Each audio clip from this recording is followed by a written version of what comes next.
his hand locked around her throat like a vice, lifting Elena Vega off her feet, while every single person in that restaurant sat frozen, too terrified to breathe.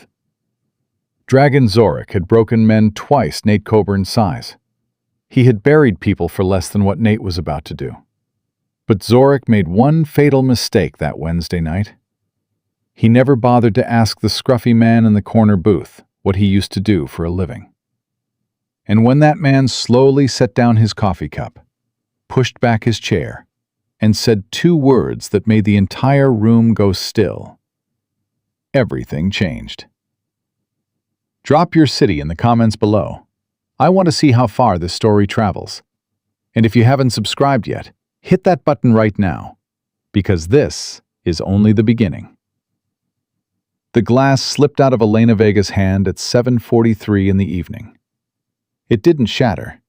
It just hit the rubber floor mat behind the counter and rolled, spinning in a slow, lazy circle until it bumped against the baseboard and stopped. Elena didn't pick it up.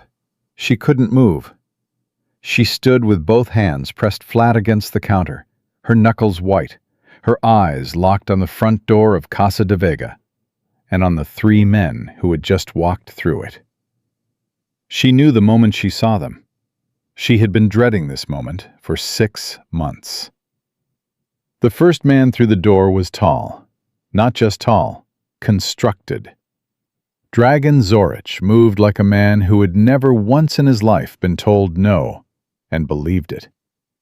He wore a charcoal suit that probably cost more than her father's monthly rent, and he wore it the way a weapon wears a holster, casually, without apology. His hair was dark and slicked back, his jaw wide and heavy, and his eyes did something that Elena had never been able to fully describe to anyone who hadn't seen it themselves. They didn't look at people. They appraised them. The way a man appraises livestock. The way a man calculates what something is worth before he decides whether to keep it or discard it. Behind Zorich came two men she recognized. Victor, the shorter one with the crooked nose and the nervous energy of a coiled spring, peeled left immediately, positioning himself near the kitchen entrance without being told. The other one, a wide, thick-necked man everyone called Dima, moved right, settling near the hostess stand by the door. They didn't speak. They didn't need to. They had done this before, many times. The restaurant had been full a minute ago. 43 years of combined labor, laughter, and the smell of her mother's tamale recipe still warm in the walls. Now it felt like a held breath. 3 tables of couples sat motionless. A family of 4 near the window. The parents had instinctively moved their chairs in front of their children without even realizing it. The busboy, Miguel, had vanished into the back. 2 waitresses stood near the drink station like they had been turned to stone. Nobody looked at Zorich directly. That was the rule. You learned it fast in this part of San Antonio. You looked at the floor. You looked at your plate. You looked at anything that wasn't Dragon Zorich's face. Because making eye contact was an invitation, and nobody in their right mind wanted to be invited into whatever Dragon Zorich was thinking. Elena's father came out of the kitchen. Tomas Vega was 61 years old, and he looked it now in a way he hadn't 2 years ago, before the loans, before Zorich. He was a compact man, thick through the shoulders from decades of physical work, with gray at his temples and deep lines around his eyes that had been put there by sun and worry and love in roughly equal measure. He had built this restaurant with his own hands, literally. He had laid the tile himself. He had sanded the bar top himself. He had mixed the mortar for the decorative brickwork along the south wall with his own hands, on his knees, at age 54, because he couldn't afford to pay someone else to do it. He saw Zorich and stopped walking. "Mr. Zorich," Thomas said. His voice was steady. Elena knew what that steadiness cost him, because she could see his hands. "Thomas," Zorich said his name the way you say the name of something you own. He pulled out a chair from the nearest table, A couple was sitting there, and they both flinched back as if the chair itself had bitten them, and sat down without being invited, crossing one leg over the other, adjusting his cufflinks. "Sit down. Let's talk like civilized people." "We're open for business," Thomas said carefully. "My customers will still be here in 10 minutes. Zorich looked around the room with the bored contempt of a man inspecting a property he is already planning to demolish. "Unless they'd rather leave. Up to them." 3 tables emptied in under 60 seconds. The family with the children, one of the couples, an older gentleman eating alone by the window who left cash on the table without waiting for his bill. Elena watched them go and felt something hollow open up in her chest. She came out from behind the counter. "Papa," she said quietly. Tomas turned to her. "Go in the back, mija." "No."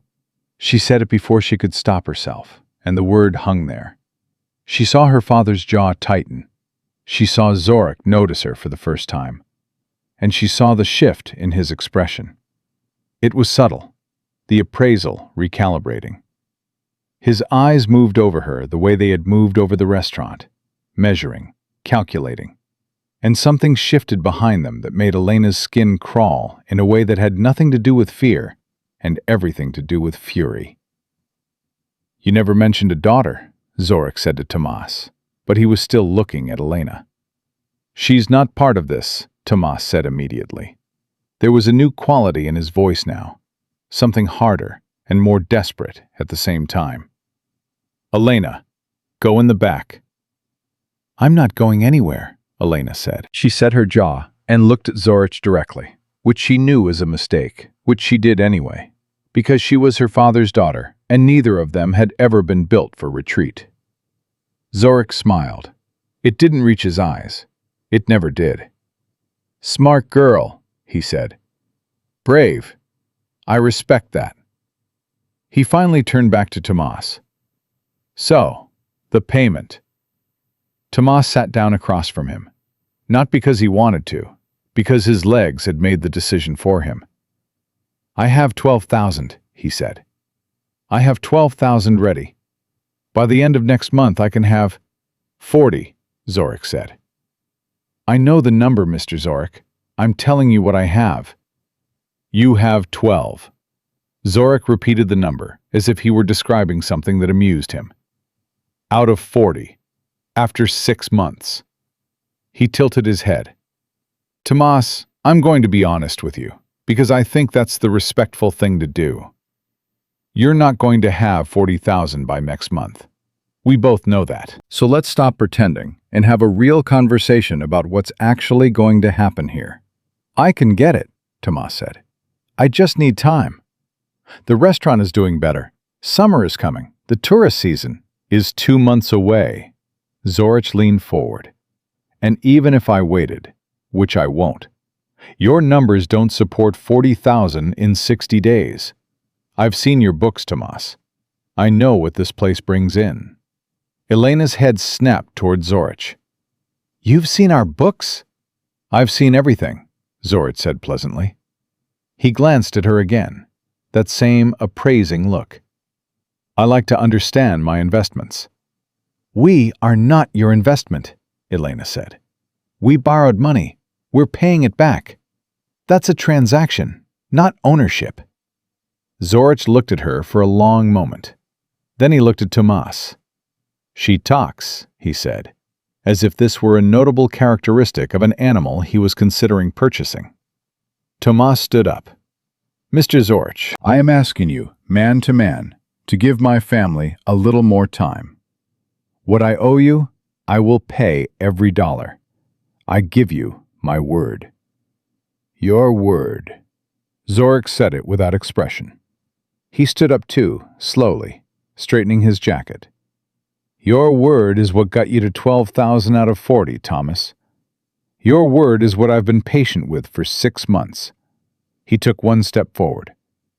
"I'm done being patient." "Then what do you want?" Thomas asked. "You want the restaurant? Take it. Take the deed. It's worth more than 40,000. Zorich shook his head slowly. I don't want a restaurant. I want my money. He paused. Or, I want something else. The something else landed in the room like a stone dropped in still water. Elena felt it. Felt the ripple of it move across every person still sitting in that restaurant. Felt her father feel it. Tomas took a step forward, and for one moment Elena saw the man who had laid tile on his knees at 54, who had crossed a border at 22 with $40 and a name written on a piece of paper, who had built something from nothing through sheer refusal to accept that nothing was all he deserved. Don't, Tomas said. One word, quiet as a closing door. Zorich looked at him almost with pity. You're not in a position to tell me don't, old man. He moved toward Elena. She didn't run. She thought about it, that primitive electric thought that happens in the body before the brain is caught up. And then she planted her feet and faced him. Because running in her own restaurant felt like a surrender she wasn't capable of making. Zorich stopped 2 feet in front of her. Up close, he was bigger than she'd realized. The expensive suit was just fabric stretched over something genuinely dangerous. You work hard, he said to her, almost gently. I can see it.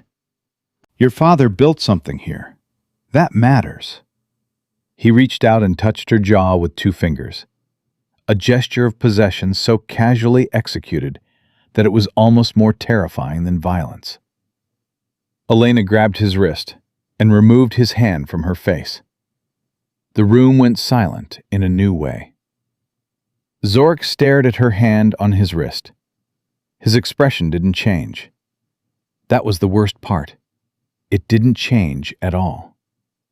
He just looked down at her fingers wrapped around his wrist, with the mild curiosity of a man observing something unexpected, something that had not yet been filed under the category of problem, but was being actively considered for that category. Elena, her father's voice, tight with terror. Elena, let go. She let go. Zorich lowered his arm, adjusted his cufflink again. Victor, he said. Victor moved from the kitchen entrance toward Tomas. He didn't say anything. He just moved, and Thomas stumbled backward, and Elena was moving forward before she'd made the decision to move, reaching toward her father. Zorich's hand closed around her wrist. His grip was extraordinary. Not tight the way a person grips something tightly. Tight the way a machine applies pressure, with no give, no adjustment, no acknowledgement that there was anything on the other end of the grip worth considering. He turned her toward him with one motion, smooth and practiced. He had done this before. The knowledge of that fact landed in Elena's stomach like ice. Let's be clear, Zorich said quietly, for her ears only, his face close enough that she could smell the expensive cologne and something underneath it, something cold and definitive. Your father has until the end of this week, not next month, not 60 days, this week. And if he doesn't have my money, he looked at her in a way that completed the sentence without words. Then we find another arrangement. Do you understand me? Elena said nothing. She held his gaze and said nothing, and refused to let him see what was happening behind her eyes. Because what was happening behind her eyes was going to be hers and nobody else's. Do you understand me? Zorich said again, not a question this time. I heard you, Elena said. Zorich held her wrist for another moment. Then he pulled her toward him, one short, sharp motion, and his free hand came up and closed around her throat. Not squeezing, not yet, just claiming the space, establishing the fact of his hand on her throat and her inability to prevent it. Good, he said softly. Then we understand each other. Tomas lunged forward. Victor hit him in the side with an open palm.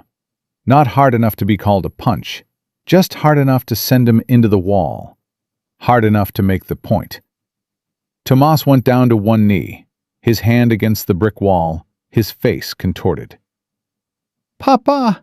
Elena's voice cracked. She grabbed Zorich's wrist with both hands and pulled, and Zorich's grip on her throat tightened. Just enough to compress her breath into something thin and insufficient, and the room swam slightly at the edges. The remaining patrons sat still, not because they didn't care, because they were terrified, because they had families, because they had all heard what happened to the man on Grayson Street who had intervened the last time Zorich's men were involved in something.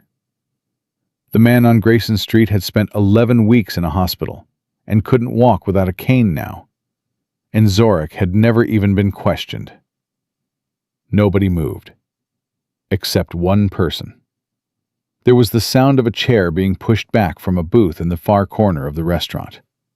Not scraped, pushed, deliberate, measured. The sound of a man who has decided something and is acting on the decision without drama and without hesitation. Nate Coburn stood up. He was not what you would call an impressive-looking man at first glance. 53 years old, medium height, built lean rather than large, wearing a worn canvas jacket over a plain, dark shirt. His face was the kind of face that had absorbed a significant amount of weather and experience and had been rearranged by both into something that was neither young nor old, but simply permanent. His hair was cut close on the sides, showing gray at the temples, and his eyes were the dark, steady brown of someone who had learned a long time ago that the most dangerous thing you could do in a volatile situation was let your eyes show anything at all. He had a cup of coffee in front of him. He had been sitting in that booth for 40 minutes, working his way through the coffee and a plate of rice and beans, reading something on his phone. He had been minding his own business completely and absolutely. At his feet, a German shepherd raised its head. Shadow was 3 years old, 78 pounds, and had been trained by the United States Army before Nate had adopted him 2 years ago after his own discharge. The dog did not bark. It stood up from under the table in complete silence and positioned itself at Nate's left knee, and its eyes fixed on Zorich, with the locked, absolute focus of an animal that has been taught to classify threats and has classified one. Nate walked toward the center of the restaurant. He didn't move fast. He didn't move slow. He moved at the pace of someone who has already calculated the distance and is simply covering it. "Let her go," he said. His voice was not loud. It didn't need to be. The restaurant was so quiet that the hum of the refrigerator unit behind the bar was audible, and Nate's voice, low and level, and carrying the specific acoustic quality of a man who had spent years giving instructions in situations where being misunderstood was fatal, filled the space without effort. Zorich turned his head.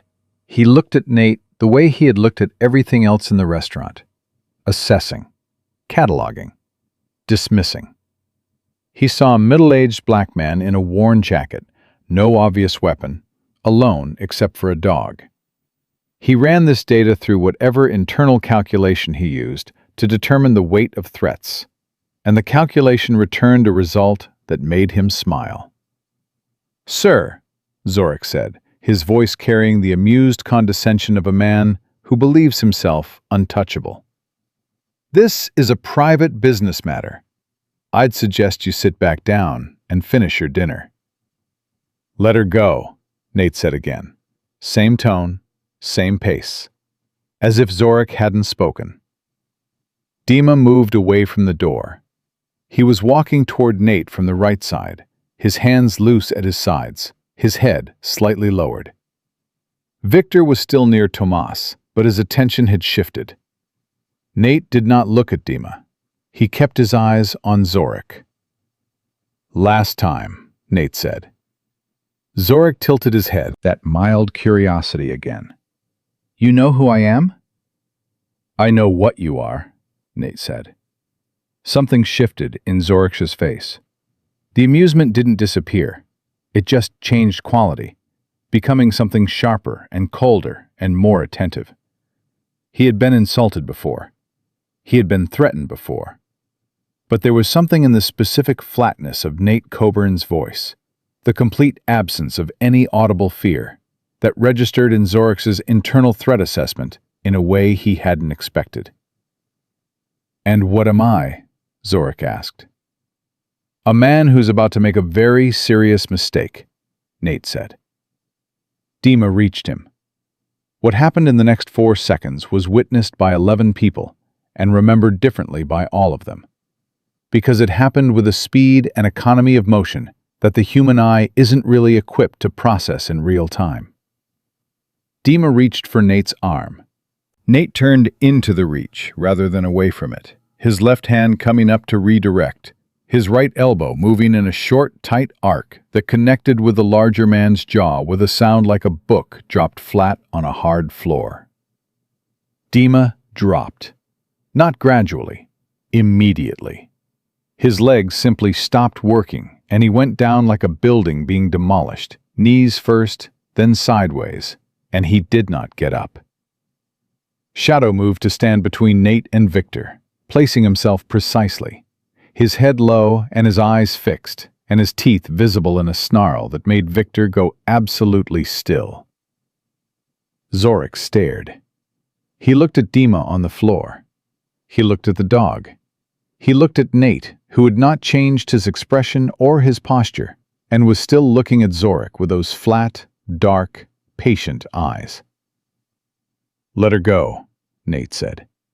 "I won't say it again." And in the silence that followed, with Dima on the floor and Victor frozen and Shadow standing between him and any angle of approach, Dragon Zorich, for the first time in longer than he could remember, felt something he had spent 20 years making sure other people felt instead.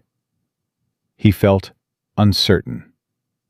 Elena felt his grip on her throat change, just slightly, just enough. She brought both hands up, palms against his chest, and she pushed with everything she had. And this time, she moved. She stumbled back 2 steps and caught herself against the counter, her hand at her throat, pulling air into her lungs in long, ragged pulls. Her father was on his feet. He crossed to her in 3 steps and put his arms around her, and she let him. She let herself lean into him for just a moment and breathe. Zorich stood in the center of the restaurant. He looked at Nate. Nate looked back at him. "Victor," Zorich said quietly. "Pick him up." He nodded at Dima without looking away from Nate. Victor moved to Dima and got him to his feet. Dima was conscious, barely, and there was blood at the corner of his mouth and a glazed quality to his eyes that would not fully clear for several hours. Zorich straightened his jacket. He walked toward the door, slowly, with the deliberate, unhurried movement of a man who refuses to be seen to retreat, even when he is retreating. He stopped when he was 6 feet from Nate and looked at him. "I don't know you," Zorich said. "You know enough," Nate replied. Zorich's eyes moved to Elena, held there for one long moment, then back to Nate. "You've made an error tonight," he said. "A significant one. I hope whatever this was worth to you was worth the price that comes with it." Nate didn't answer. Zorich walked out the door. Victor followed, half supporting Dima. The door swung shut behind them. The sound of it shutting was the loudest thing Elena had ever heard. For a long moment, no one in the restaurant moved or spoke.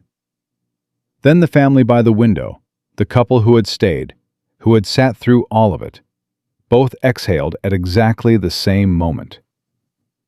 One of the remaining waitresses sat down hard in an empty chair. Someone in the back, Miguel probably, cautiously opened the kitchen door 2 inches. Elena pulled back from her father's embrace. She looked at Nate, who had moved back to his booth. He wasn't posturing. He wasn't looking around for acknowledgement. He was checking on Shadow, running his hand down the dog's back, speaking quietly to the animal. She walked toward him. "Hey," she said. He looked up. "Thank you," she said. Nate looked at her for a moment. Then he nodded, once, the way a man nods when words feel like excess weight. "You okay?" he asked. Elena touched her throat. "Yeah," she paused.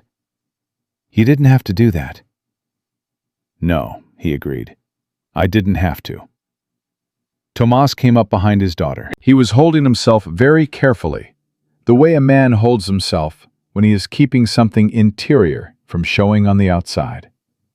He looked at Nate with a complex, layered expression of a man who is deeply grateful and deeply worried at the same time. "He'll come back," Tomas said quietly. Nate looked at him. "I know." "He always comes back." "I know that too," Mate said. He reached down and scratched Shadow behind the ear, and the dog pressed into his hand. "Sit down, Mr. Vega. Let's talk." Tomas and Elena exchanged a look. Then Tomas pulled a chair out from the nearest table and sat down, and Elena sat beside him, and Nate Coburn folded his hands on the table and looked at both of them, and said the words that neither of them had heard from anyone outside their own family in 6 months. "Tell me everything." And Tomas Vega, who had not asked anyone for help since the day he crossed a border at 22 with $40 and a name on a piece of paper, opened his mouth and told the truth. Tomas talked for 40 minutes. He started at the beginning. 3 years ago, when the kitchen equipment failed and the repairs cost more than he had saved. When a man named Reyes had introduced him to Dragon Zorich as someone who could help, someone who moved money quietly and asked few questions. He described the first loan, $20,000, 10% monthly interest, terms that had seemed survivable at the time because he had believed what he always believed, which was that hard work and discipline would close any gap. They didn't close this gap. The interest compounded. The restaurant had a bad winter. His wife had been gone 4 years, and without her, the rhythm of the kitchen had never fully recovered. And Tomas would never admit that out loud, but Elena heard it underneath everything he said. 1 bad month became 2. He borrowed more to cover the interest on the first loan. The hole got deeper. Zorich's men started coming by. At first it was just Victor, reminding him of the schedule, polite in the way that a blade is polite before it cuts. Then the visits became less polite. Then they became what Elena had witnessed tonight. Nate listened to all of it without interrupting. He sat with his forearms on the table and his coffee growing cold in front of him, and his eyes steady on Tomas. And he didn't offer sympathy or advice or commentary. He just listened, fully, the way Elena hadn't seen many people listen. The way she suspected was a skill learned in rooms where missing details had consequences. When Tomas finished, there was a silence. "How many other businesses in this area are in the same situation?" Nate asked. Tomas and Elena looked at each other. "We don't know for certain," Elena said, "but there are rumors.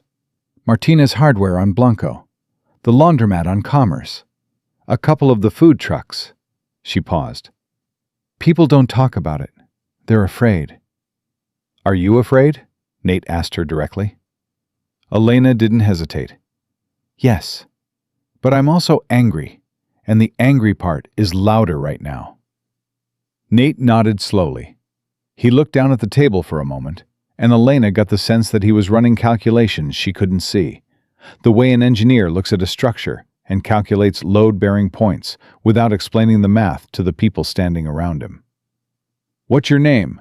Tomas asked him. He had been waiting, Elena realized, too shaken earlier to ask the basic question. "Nate Coburn." "Mr. Coburn." Tomas folded his hands on the table. "I am grateful for what you did tonight. More than I can say. But I need you to understand something." He looked at him steadily. "Zorich is not a man who absorbs a loss and moves on. What happened tonight? He will not forget it. He will come back, and when he does, it will not be 3 men, it will be more, and they will not leave witnesses. He paused. I am telling you this not to frighten you.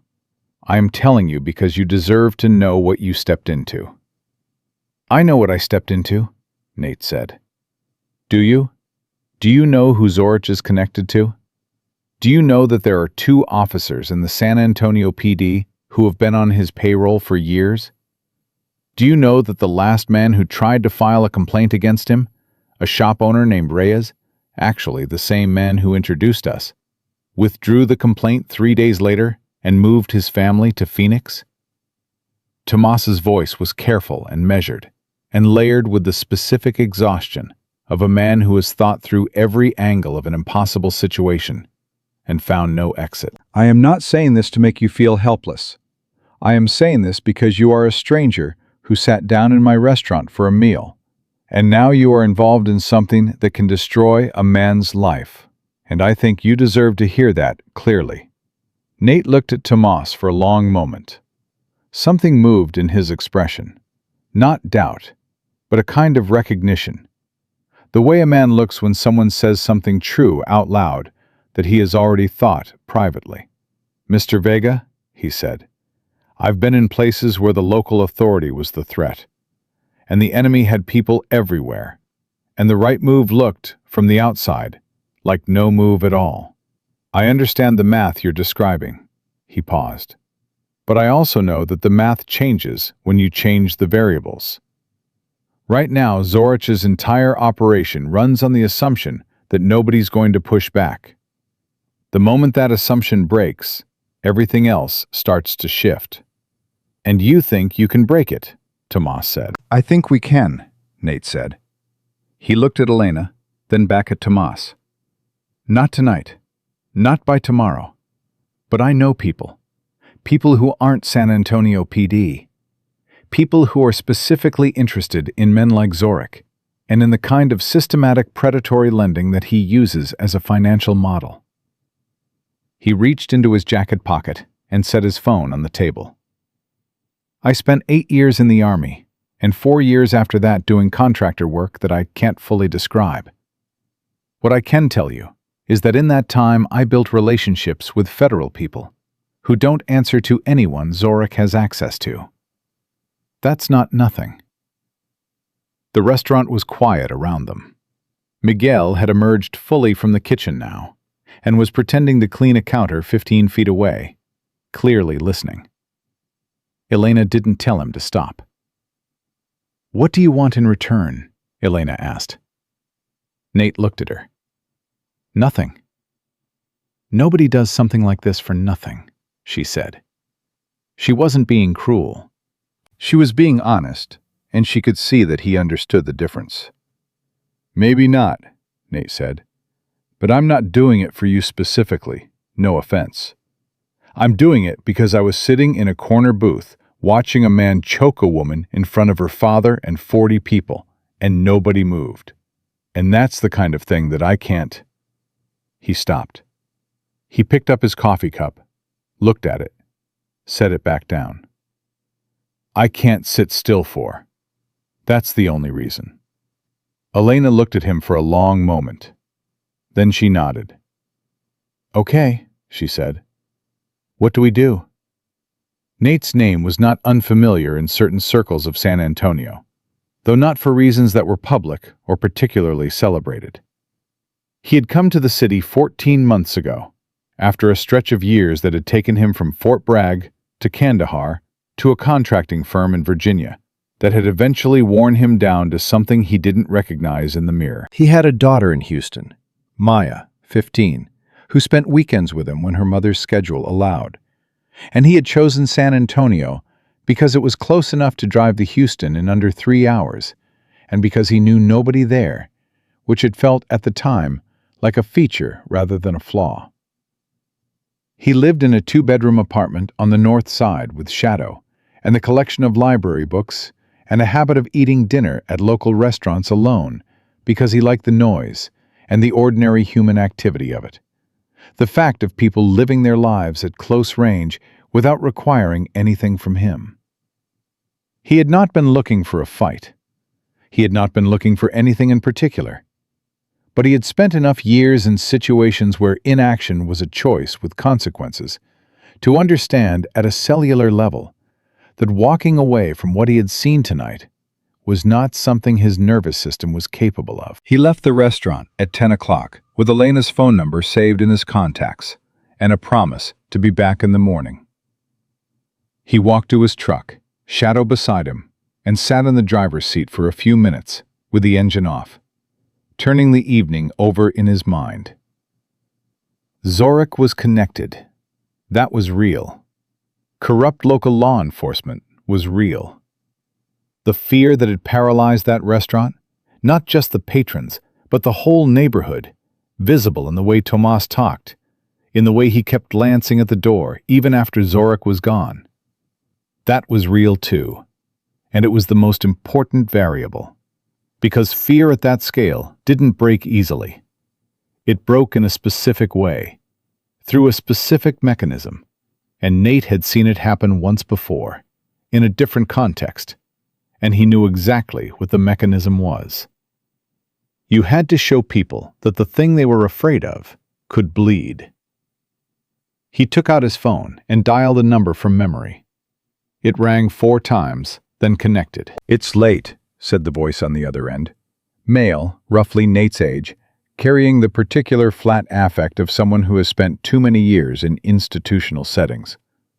"It's 9 in Texas, Warren. You're in D.C. You've been awake for 5 more hours." A pause. "What do you need?" "I need to know if the San Antonio field office has any open file on a man named Dragon Zorich. Local loan shark. Possible organized crime connections. Been operating in the South Side for at least 3 years. May have 2 SAPD officers on payroll." Another pause. Longer. "That's not a casual ask." "I know. What's your involvement?" "Recent and direct." Warren was quiet for a moment. "Give me until morning." "Appreciate it," Nate said. He drove home. He fed Shadow. He lay on his bed in the dark for a while, not sleeping, thinking about the specific quality of Dragon Zorich's confidence. Not just the practiced menace of it, but the assumption underneath it. The assumption that he was operating in a space where the normal rules had been suspended on his behalf. Men with that assumption were dangerous, but they were also brittle in a specific place, because they had stopped preparing for the possibility of real resistance. They had forgotten how to be surprised. Nate woke up at 6 and had coffee and ran Shadow around the block. At 7:15, his phone rang. Warren. "Your man Zorich," Warren said. "There's a file. Not federal yet, but there's a DA investigator in Bexar County who's been building something for 18 months. Witness intimidation, extortion, and at least 3 complaints of assault that were retracted under what the investigator believes was coercion." What does the investigator need? Witnesses who won't retract, and a current, documented incident, something clean enough to move on. Nate thought about the restaurant, the patrons who had seen everything, the family that had moved their chairs in front of their children, the couple that had stayed. "How do I get in touch with the investigator?" "Her name is Carla Mendez," Warren said. "She's careful. She'll want to vet you." He paused. "Nate, be straight with her. She's been burned before by people who came to her with evidence and then disappeared when it got uncomfortable." "I'm not going anywhere," Nate said. He was at Casa de Vega by 9. Elena let him in through the back. The restaurant wasn't open yet, and the kitchen smelled of coffee and something frying, and Tomas was at the prep table with a mug in both hands, looking like a man who had not slept. Nate told them what he had: the Bexar County investigation, Carla Mendez, the witnesses that were needed. Tomas listened with the careful attention of someone tracking every word for traps. 18 months, he said when Nate finished. She's been building this for 18 months. Why hasn't it moved? No witnesses willing to stay on the record, Nate said. Zorich gets to them. Either they're afraid, or they're paid, or they move, or he left the third option unspoken. But that can change if there are enough of them. A single witness is a target. 10 witnesses is a different conversation. You think you can get 10 people from this neighborhood to testify against Dragon Zorich? Elena said. She didn't say it with scorn. She said it with the pragmatic skepticism of someone who had watched 6 months of people look away. I think, Nate said, that you can. You grew up here. You know these business owners. They know your father. They've been in the same situation, and they've been isolated in it. And isolation is what makes fear successful. He looked at her steadily. If you go to them, not as someone asking them to be brave alone, but as someone saying there are 10 of us, there's an investigator, there's federal interest, and we're moving together, that's a different ask. Elena was quiet. It's still dangerous, she said. Yes, Nate said. Zorich will find out we're talking to people. Probably. And then what? And then he comes back before we're ready. Or he waits until he thinks we've given up. Or he tries to apply pressure to break the group. Nate folded his hands on the table. None of those scenarios are good. But the alternative is what you've been doing for 6 months, which is surviving one visit at a time and hoping he stops. And I don't think he stops. Tomas looked down at the surface of the prep table. He was running his thumb along the edge of it, the worn edge that Elena knew he had sanded himself, and his face held the expression of a man measuring 2 kinds of loss against each other. If this goes wrong, Tomas said, I lose the restaurant. I lose everything. If this doesn't happen, Elena said quietly, you lose it anyway. Just slower. Tomas looked up at her. His eyes were tired and full of something she recognized. The same thing she felt when she was angry and afraid at the same time. When those 2 things pressed against each other, and the anger was stronger, but the fear was louder.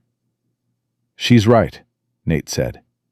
He said it without force, without pressure, just placing the words on the table.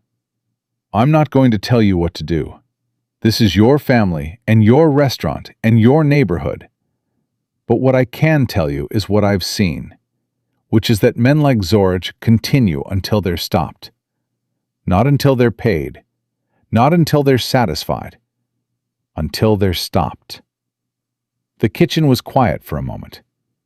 Then Tomas set down his mug and looked at Nate with the expression of a man who has made a decision that scares him deeply and has made it anyway. What do we do first? He asked.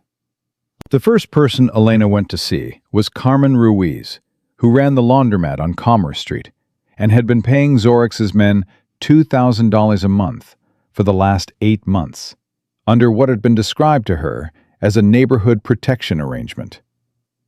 Carmen was 55, sharp-eyed, and when Elena came through the door, she looked at her the way a person looks at someone who is about to say something they have been waiting to hear and are afraid to believe. Elena sat across from her at the small table in the back office and laid it out plainly. The investigation, the investigator's name, the fact that she was not alone. She did not oversell it. She did not promise outcomes she couldn't guarantee. She said exactly what Nate had said to her. There are enough of us, and we are moving together, and staying silent isn't protection anymore. Carmen listened to every word. When Elena finished, Carmen was quiet for a moment. Then she said, If I do this and it falls apart, he takes everything I have. I know, Elena said. He'll know it was me. He'll know it was all of us, Elena said. That's the point. Carmen looked at her for a long time. The machines around them turned and hummed. Then she reached across the table and put her hand over Elena's. "Okay," Carmen said. "Okay." By the end of that first day, Elena had spoken to 4 business owners. 2 said yes immediately. 1 said he needed to think, that he had to talk to his wife, that he was sorry and he hoped they understood. 1 refused, his face tight with a fear that Elena recognized and didn't push. 4 conversations, 3 positive responses. The math felt fragile and enormously significant at the same time. That evening, Nate made contact with Carla Mendez. She was exactly what Warren had described. Careful, skeptical. She asked Nate questions he hadn't expected, not about the facts of the situation, but about his motivations, his history, his plan for what he was going to do if the investigation required him to be present in ways that might expose him to retribution. She was not rude about it. She was precise, in the way that someone is precise when they have been burned before and have organized their entire professional approach around not being burned again. "Why are you doing this?" she asked him directly. "And I want the real answer, not the one that sounds good." Nate thought about Elena's face in Zorich's grip.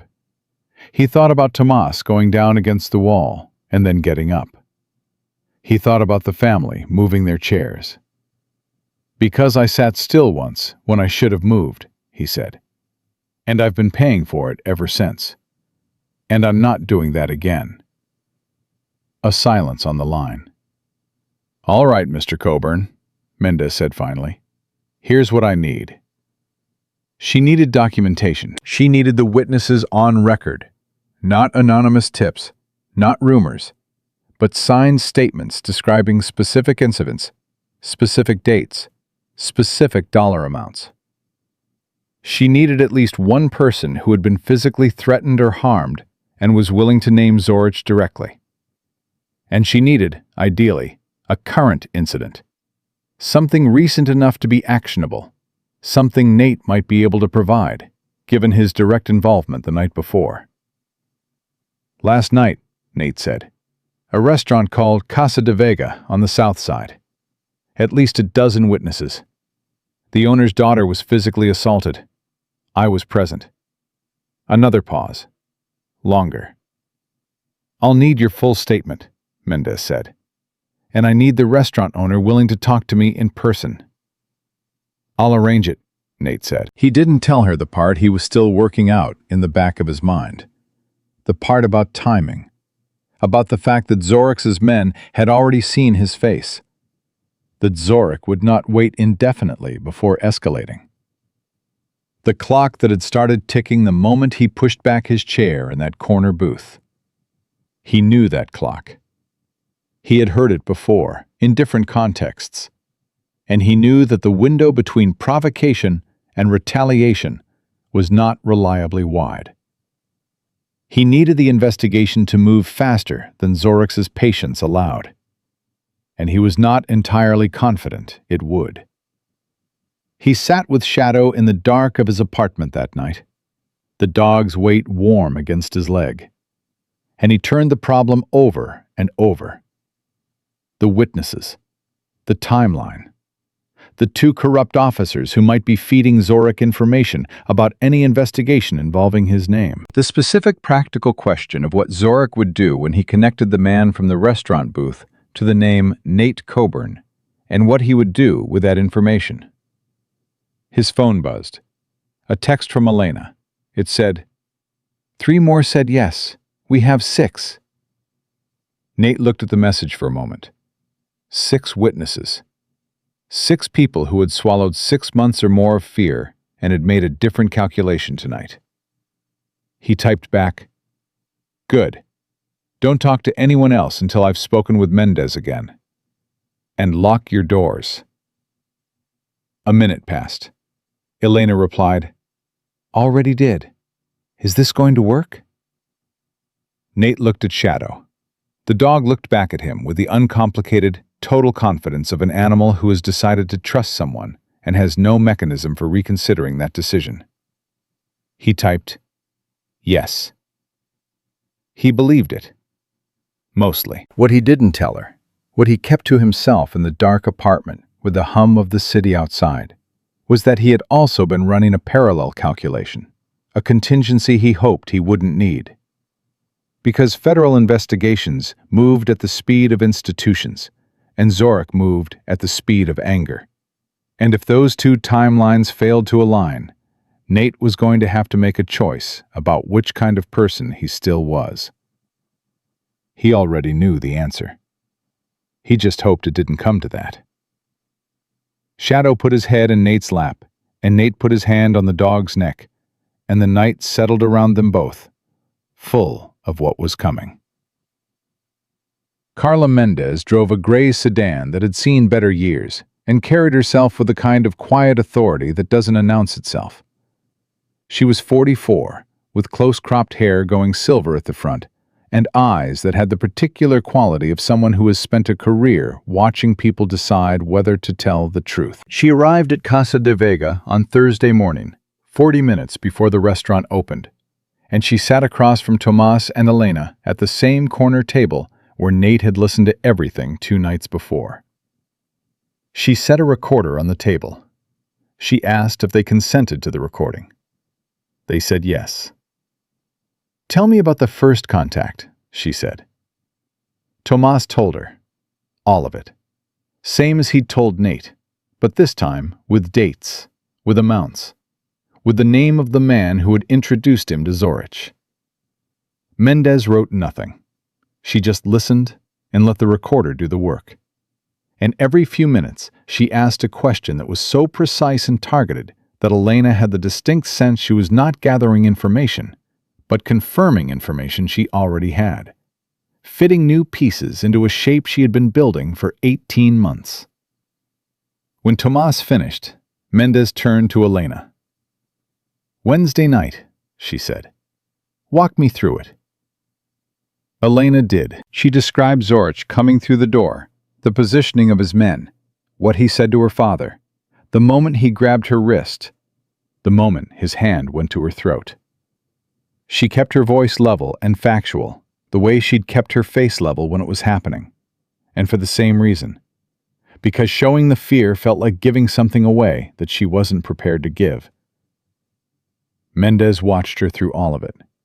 When Elena finished, she said, "How many customers were still in the restaurant when he put his hand on your throat?" 11, Elena said. "Maybe 12. I counted later." "And they all saw it?" "Yes." Mendez looked at Nate, who was sitting at the end of the table with his coffee. "And you made physical contact with one of Zorich's men?" "I did," Nate said. "Describe it." Nate described it.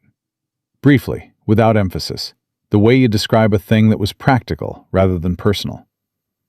Mendez nodded slowly.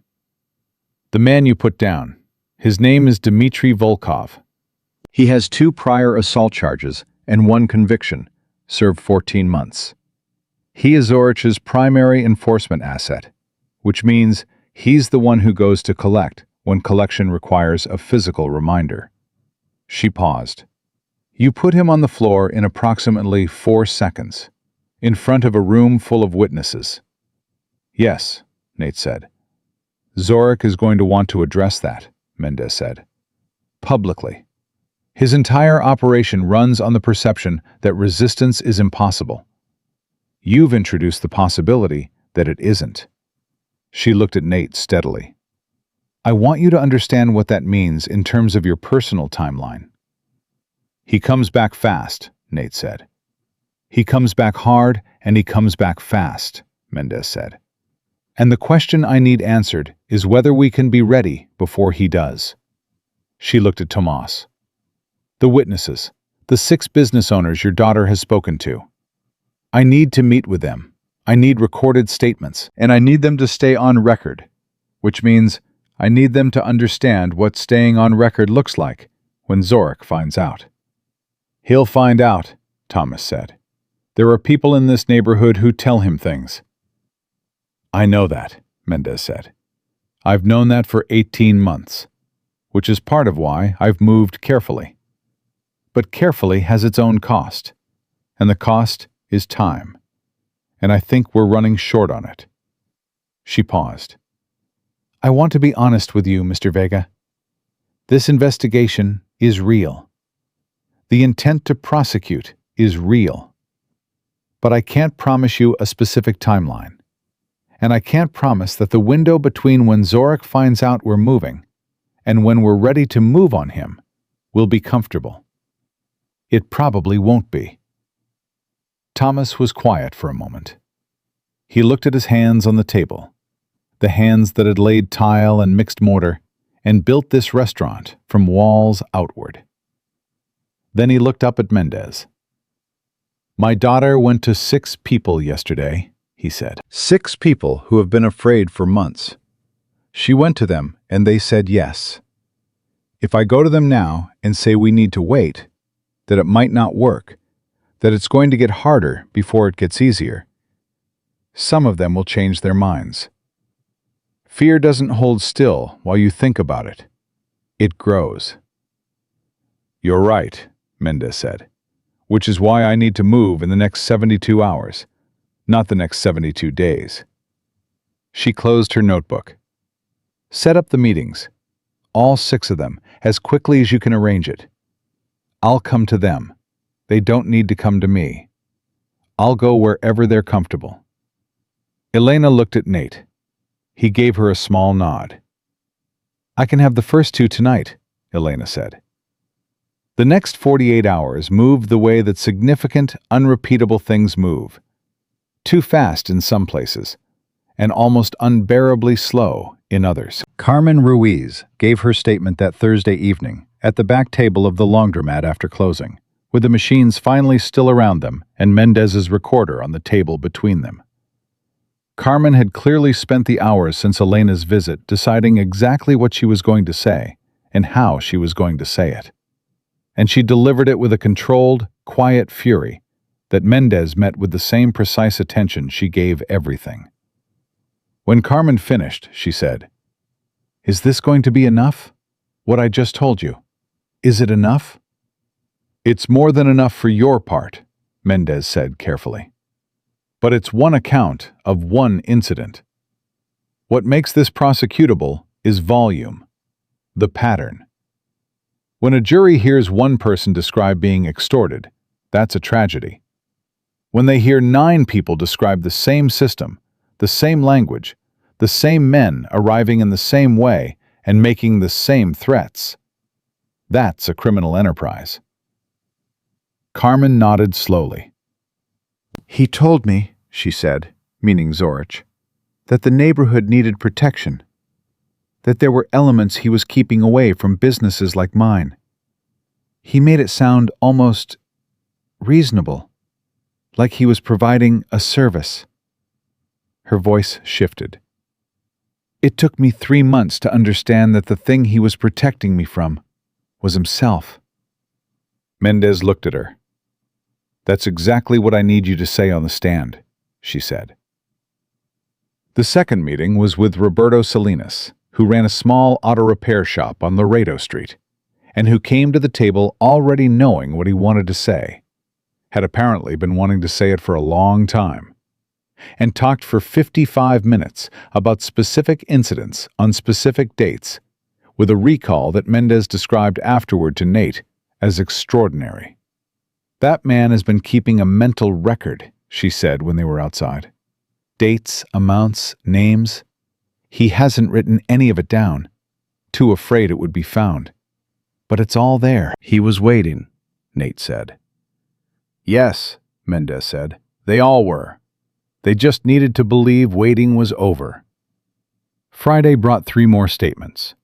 A couple who ran a small bakery on South Flores had been paying Zorich's men for 14 months and had, at one point, been visited by one of the 2 officers Tomas suspected of being on Zorich's payroll, an Officer Brannick, who had arrived in uniform and explained that the complaint they'd attempted to file had been reviewed and found to have no actionable basis. The husband described this with a flat, careful voice that vibrated with contained anger. His wife held his hand on the table and said nothing through the entire statement, and then, at the end, said very quietly, He sat in our bakery in his uniform and told us we were imagining things. Mendez wrote Brannock's name in her notebook for the first time in a very long time. She had suspected him for 11 months. She had never had someone willing to name him on record. Nate was present for most of the meetings, sitting slightly apart, saying almost nothing. His role, he had explained to Elena early on, was not to lead these conversations, but to be present in a way that communicated something that words would have oversold. His presence said, "There is someone in this with you who is not afraid and who is not going anywhere." It was a simple thing. It had a specific, measurable effect on the people across the table. Elena watched him do it and found herself thinking about what he had said to Mendez, that he had sat still once when he should have moved, and had been paying for it since. She wanted to ask him about it, and didn't, because the architecture of his privacy was clear enough that she knew an indirect question would get her an indirect answer, and a direct one would get her nothing at all. She filed it away, instead, for later, for a conversation that might eventually happen when the immediate emergency had resolved into something more ordinary. On Friday evening, Nate's phone rang. He was in his truck outside the bakery when he saw the number, which he didn't recognize, and answered. "Mr. Coburn." The voice was deliberate and almost pleasant, in the way that controlled menace often sounds pleasant when it is being communicated by someone who has done this many times. "I think you know who this is." Nate said nothing. "I wanted to call personally," Zorich said, "because I think you're an intelligent man, and intelligent men respond better to direct communication than to the kind of message I usually send. So I'm being direct." A pause. "You're involved in something that doesn't concern you. You've spent the last 2 days involving yourself further. I understand the impulse, I do. But I want you to consider, very carefully, what you're actually accomplishing." "I'm listening," Nate said. "The people you're talking to," Zorich said. "The business owners. The woman with the laundromat. The man with the garage. They have livelihoods. Some of them have families. What you're encouraging them to do is step into a situation that they are not equipped to survive, because whatever promises have been made to them, by you, by whoever you're working with, cannot actually protect them from the consequences of disloyalty." His voice remained pleasant throughout. "I'm not threatening you, Mr. Coburn. I'm describing reality." "Okay," Nate said. A brief pause. "Okay," Zorich repeated. "That's all you have to say?" "I was listening," Nate said. "I've finished listening. Now I'll tell you what I think." He kept his voice at the same level it always was, the same flat, unhurried register. "I think you called because something shifted in the last 48 hours, and you don't have a clear picture of what it is. I think you have a source inside this neighborhood who's been telling you things, but the source has gone quiet. Which means either they don't know what's happening, or they're part of what's happening. I think you called me because calling me is less dangerous than what you actually want to do, which you're holding back on because you don't know enough yet." He paused. "Am I wrong?" Silence on the line, long enough to be informative. "You're more interesting than you look," Zorich said. The pleasantness had thinned slightly, like paint wearing off. "I get that a lot," Nate said. "Here's what I want you to understand," Zorich said. And the pleasantness was gone now, replaced by something that was simply and directly dangerous. The sound of a man dropping the performance and letting the actual thing speak. "Whatever you think is being built, whatever structure you imagine is going to fall on me, I have been in this city for 12 years. 12 years. I know where every lever is. I know who holds every lever. And I have survived everything that has been attempted against me in that time, Mr. Coburn, not by being more violent than my enemies, but by being more patient." A pause. "How patient are you?" "Very," Nate said. The line went dead. Nate sat in the truck and turned the call over in his mind. Zorich had two specific problems now. The first was that he didn't have a full picture of the investigation or Mendez's involvement. The second, and more important, was that he was starting to understand that the man from the corner booth was not a random civilian who had made an impulsive decision and could be scared back into passivity. That recalibration was going to change his approach. The question was how it changed it and how quickly. Nate called Mendez. She picked up on the second ring. He told her about the call, verbatim, as close as he could reconstruct. "He has a source," she said immediately. "That was my read," Nate said. "It's not one of the witnesses. They wouldn't have known your name or that you've been meeting with people. That information doesn't exist in those conversations." She was thinking out loud, her voice tightening. It might be the restaurant, someone who was there Wednesday night. Or it might be Brannick. She paused. If it's Brannick, he might have access to certain inquiry records. And if he's run your name... "My name will come up clean on a civilian check," Nate said. "But if he runs deeper, there are things in my contractor history that aren't easily accessible, but tell a clearer story about what I can do." He paused. "Which is probably why Zorich called, instead of just sending Volkov back." "He's afraid of you," Mendez said. "He's cautious about me," Nate said. "That's not the same thing. Cautious men plan. I'd rather deal with afraid." "How much time do we have?" she asked. Nate thought about Zorich's voice, the patience he'd described, the 12 years. The patience was real. He'd built an operation on it. But the patience had a specific limit, which was the boundary of his control. The moment that boundary felt genuinely threatened, rather than temporarily inconvenienced, patience gave way to something else. "Days," Nate said, "not weeks." "I need one more witness," Mendez said. "One more signed statement, and I can go to the DA with what I have. It won't be everything I wanted for the original case I was building, but it's enough to move. Enough to get a warrant. Enough to get federal involvement formalized. Enough to put Zorich in a position where acting against any of these witnesses becomes obstruction on top of everything else." "Who do you need?" "Someone with direct physical contact.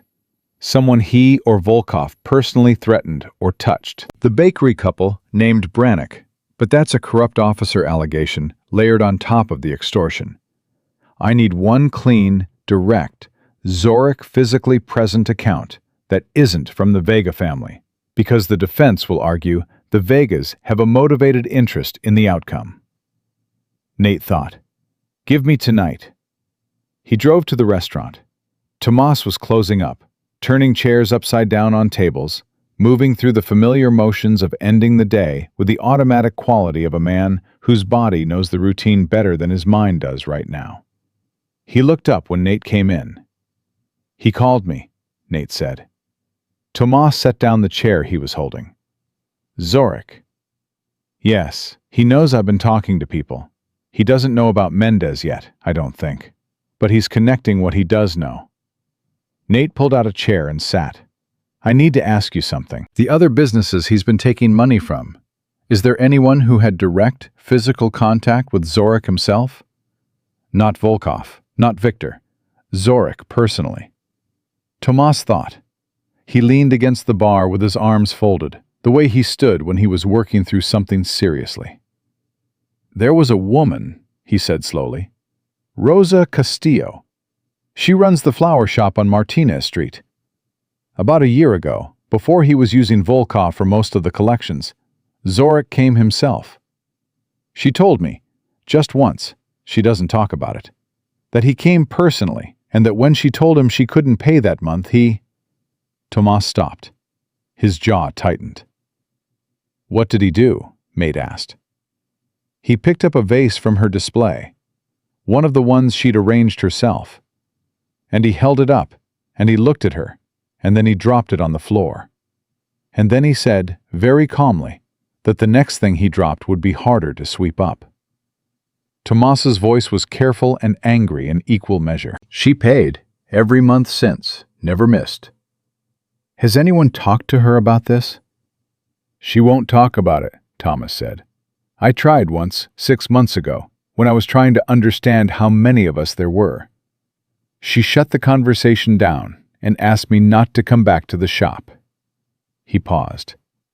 She's afraid in a specific way, not just of what he might do, of what it costs her to remember what he already did. Nate nodded. He understood that particular kind of fear. It wasn't simple. It wasn't cowardice. It was the fear of someone who had already been made to feel powerless once, and had organized their entire subsequent existence around never being in that room again. I'll go to her, Elena said. Nate turned around. Elena was standing in the kitchen doorway. She had been there long enough to have heard most of it, and she wasn't apologetic about it. She won't talk to me, Nate said. I know, Elena said. She might talk to me. We're not friends, but she knows my mother's flowers were always from her shop.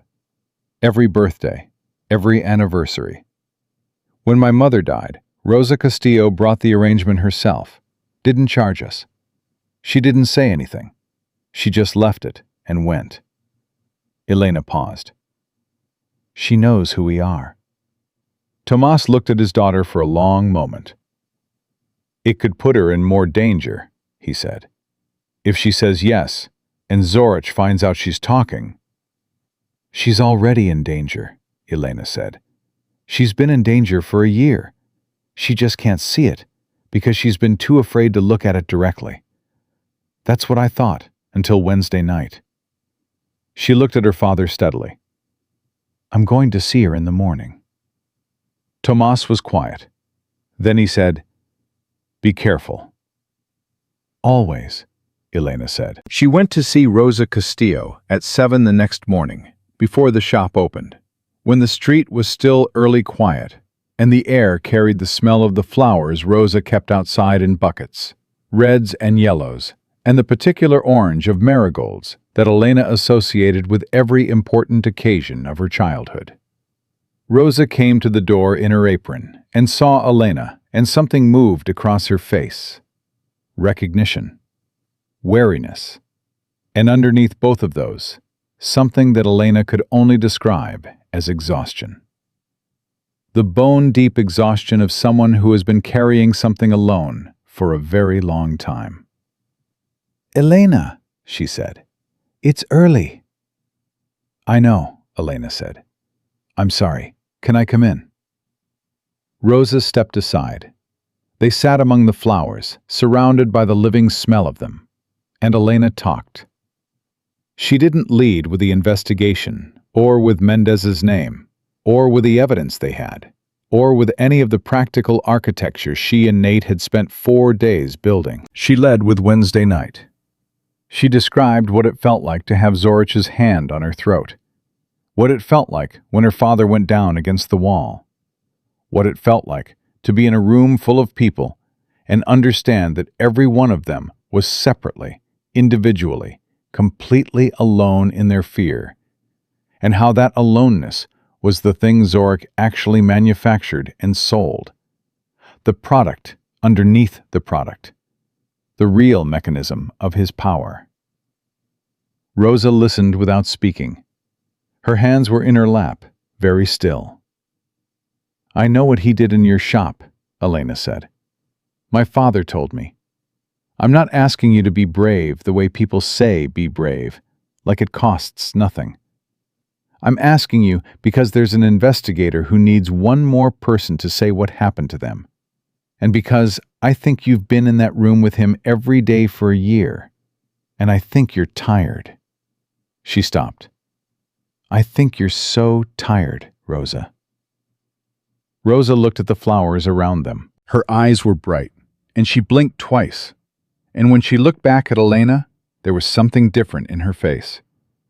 Something that had been held very tightly for a long time and was considering, for the first time, what it might feel like to let go. One more person, Rosa said. You said one more person. Yes. And then what? What happens then? Then it moves, Elena said. The investigation moves. He gets served. Warrants. Federal involvement. It becomes something he can't threaten his way out of, because the people he'd need to threaten are already protected by the process. Rosa was quiet for what felt like a very long time. Then she took her hands off her lap and pressed them flat against the work table in front of her. And she straightened her back, and she said, "Tell me the name of the investigator." Nate was sitting in his truck outside when Elena came out of the flower shop. He had driven her and waited, which she had told him was unnecessary and which he had done anyway. She came through the door and walked to his window and looked at him. "She'll talk to Mendez," Elena said. Nate exhaled. Just once, just slightly, but Elena saw it. "Good," he said. "You thought she wouldn't," Elena said. "I thought she might not," he said carefully. "But she did." Elena looked back at the flower shop, at the buckets of marigolds in the early morning light. She's been alone with it for a year. She just needed to know she wasn't going to be alone with what came next. Nate looked at her. "You're good at this," he said. Elena turned back to him. "At what?" "At making people feel like they're not alone," he said. "It's not a small thing. Most people don't know how to do it without making promises they can't keep. You do it with just what you say, how you say it." He paused. "Your father built this neighborhood a restaurant.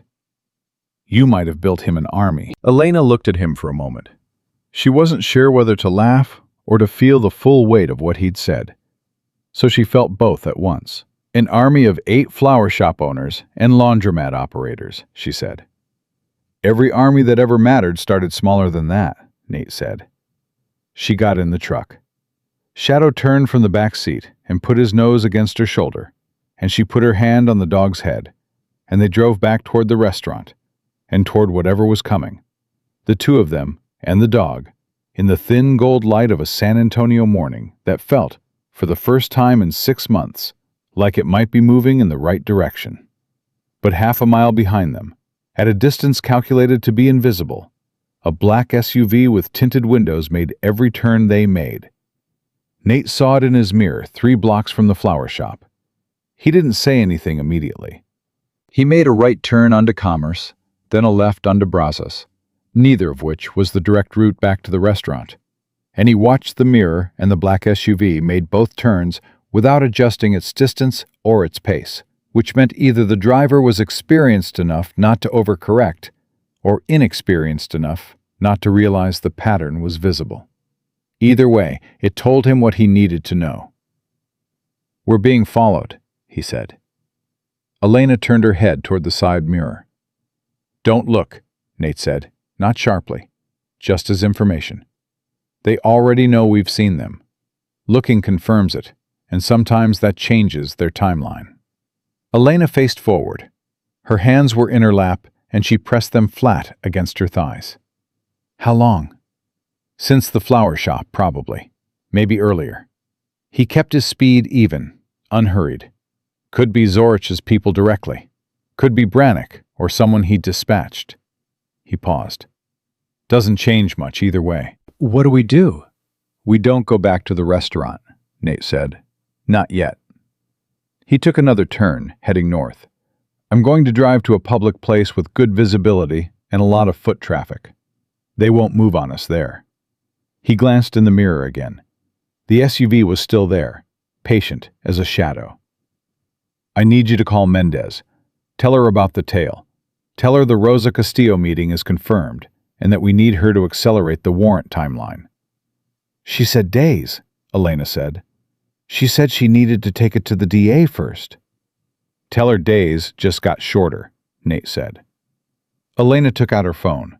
Her hands were steady, which Nate noticed and respected. She dialed Mendez and relayed everything in a low, clear voice while Nate drove them to a Walmart parking lot on the north side, well lit even at this hour, wide and open and populated enough that the SUV, which had slowed and then turned off 2 blocks before they pulled in, would have no useful angle. Mendez listened.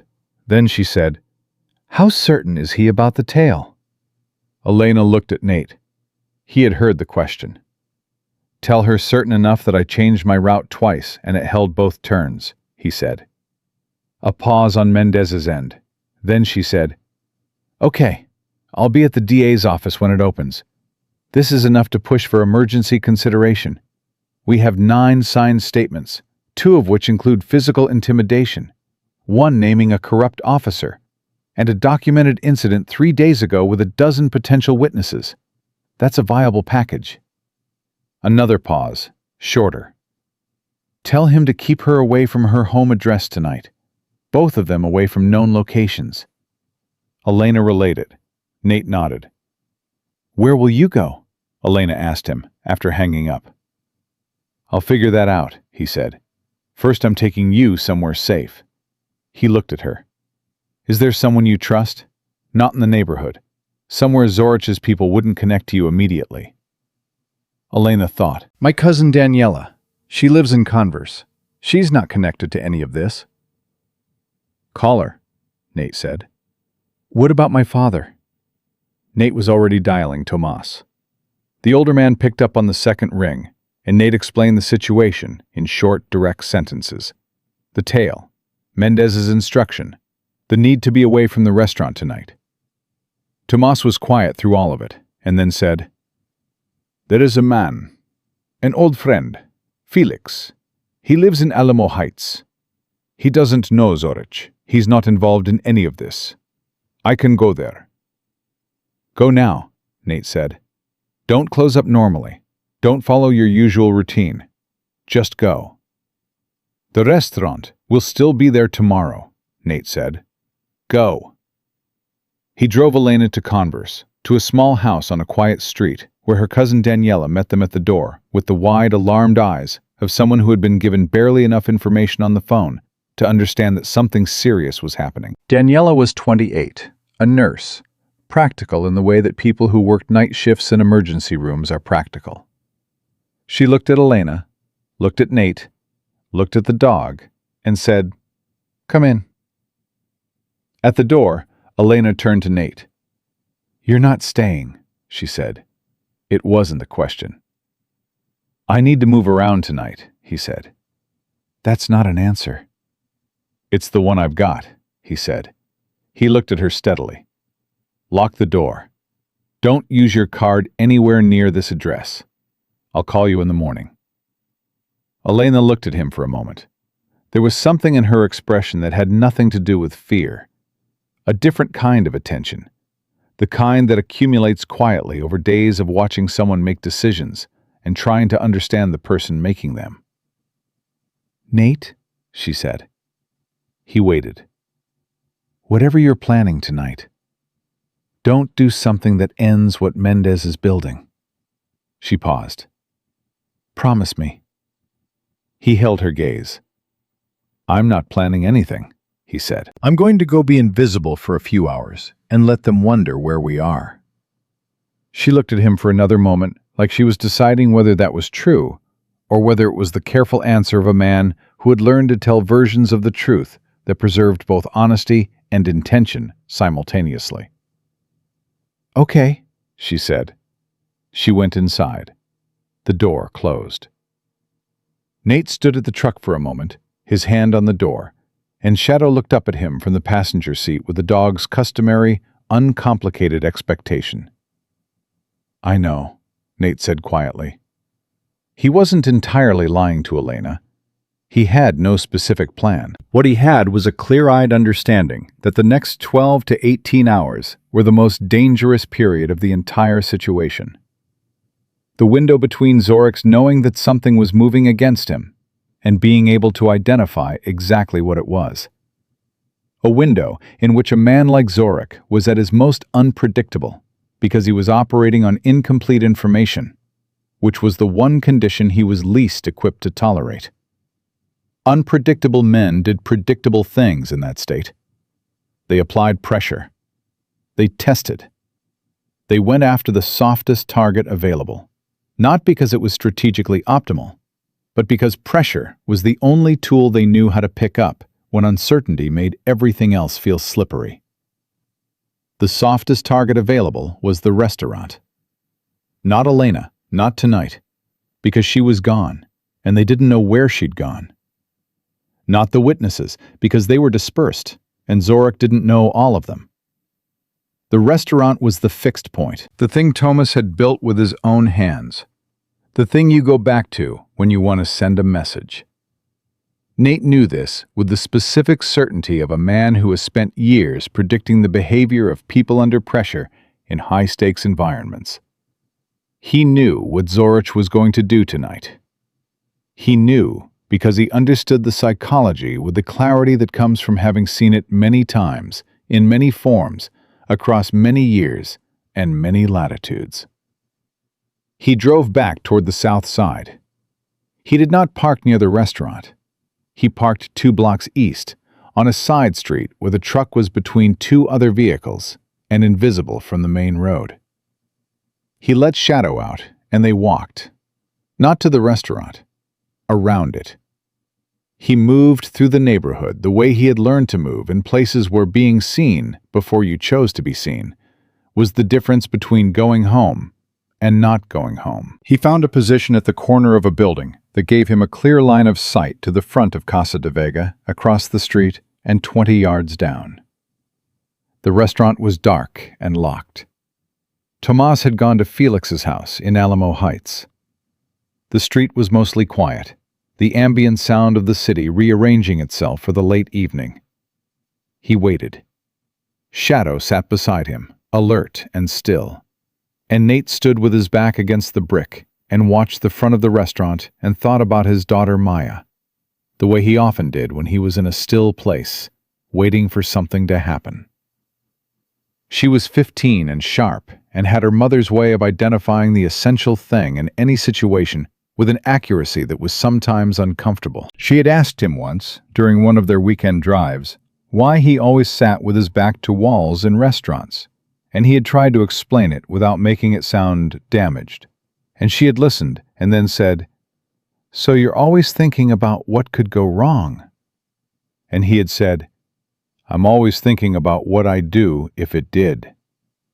And she had been quiet and then said, "That sounds exhausting, Dad." And he had said, "Sometimes it is." And she had reached over and put her hand over his on the gear shift and left it there for a mile without saying anything else. And it was one of the finest things anyone had ever done for him. The black SUV came at 11:47. It came from the west end of the street, moving slowly, no headlights, which was either careless or deliberate overconfidence. It stopped in front of the restaurant. 2 men got out. Not Volkov. Volkov's jaw was still swollen from Wednesday, and he was, Nate suspected, in a state of professional humiliation that kept him close to Zorich rather than out in the field. These were 2 men Nate hadn't seen before. Younger, moving with the energetic purposefulness of people who had been given a specific task and were eager to complete it. One of them was carrying something. It took Nate a moment in the low light to identify it. A red plastic container, the kind you use for gasoline. Nate was already moving. He came across the street at a pace that was fast without being a run, Shadow moving in perfect silence at his heel. And he came around the front of the parked cars and was at the near man's shoulder before the man's peripheral vision registered anything. "Put it down," Nate said. The man spun. His companion, at the restaurant door, turned simultaneously. For a moment, all 4 of them, 2 men, Nate and Shadow, who had taken a position slightly forward and to the right, with his teeth visible, held the arrangement like a photograph. "Put the container down," Nate said, "and step back from the building." The man holding the container was probably 25, with a narrow face and the particular quality of someone who is committed to something and is now recalculating what commitment actually costs. He looked at Nate. He looked at the dog. He looked at his companion. His companion at the door said, "There's 2 of us." "There are," Nate agreed. And I'm going to hurt both of you. The question is whether you want to add arson to the other charges you're already facing tonight. Because there's a camera on the building across the street that's been running since I got here. And it has your faces and your plates and your friend with a gas can. He paused. Or you can put it down and walk away and deal with whatever Zorich does to you for failing, which is your business, not mine. A silence. The man at the door said, "He's bluffing about the camera." Nate looked at him with the expression of someone watching another person make a poor calculation in real time. "Are you sure enough to bet on it?" he asked. Another silence. The man with the gas can set it on the sidewalk. His movements were careful, controlled, the specific controlled quality of someone managing anger that hasn't found a direction yet. "Walk to the car," Nate said. "Both of you." They walked. They got in the SUV, a different one from the morning, he noted, or the same one with different plates. It pulled away from the curb without urgency, deliberately unhurried, because the performance of dignity in retreat was apparently a consistent institutional value in Zorich's organization. Nate stood on the sidewalk in front of Casa de Vega and watched it go. Shadow sat at his feet. The street was empty and quiet, in the way that streets are quiet when something has just passed through them. He picked up the gas container and carried it around the block and put it in the bed of his truck. He photographed the residue marks in front of the restaurant door where the container had been set down. Then he called Mendez. She answered on the third ring, and from the quality of her voice, she had not been asleep.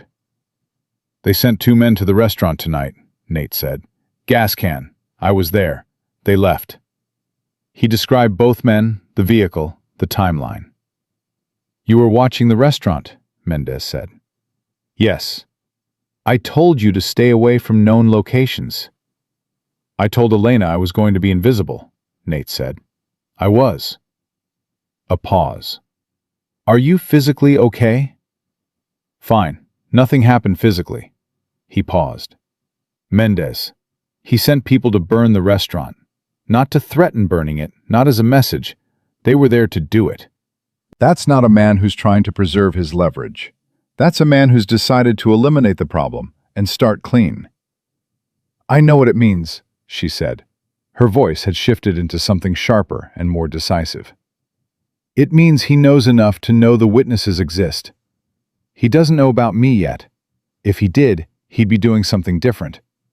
But he knows the restaurant is the anchor of whatever is being built against him, and he wants it gone." She paused. "I need to call the DA tonight. I can't wait for a morning meeting." "Tell them about the gas can," Nate said. "Tell them I have photographs of the scene and a witness account of 2 individuals attempting arson. Tell them whatever the timeline was before tonight. Tonight changed it." "I will." Another pause, shorter. "Nate, I need you to understand something. When this moves tomorrow, if the DA greenlights the warrant, if we get federal involvement formalized, it is going to move fast, and it is going to require everyone to hold their position. No freelancing, no independent action." She let that sit for a moment. "I need to know you understand that." "I understand it," Nate said. "And you'll hold to it."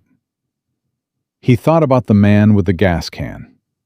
He thought about Tomas describing the restaurant he had built with his own hands.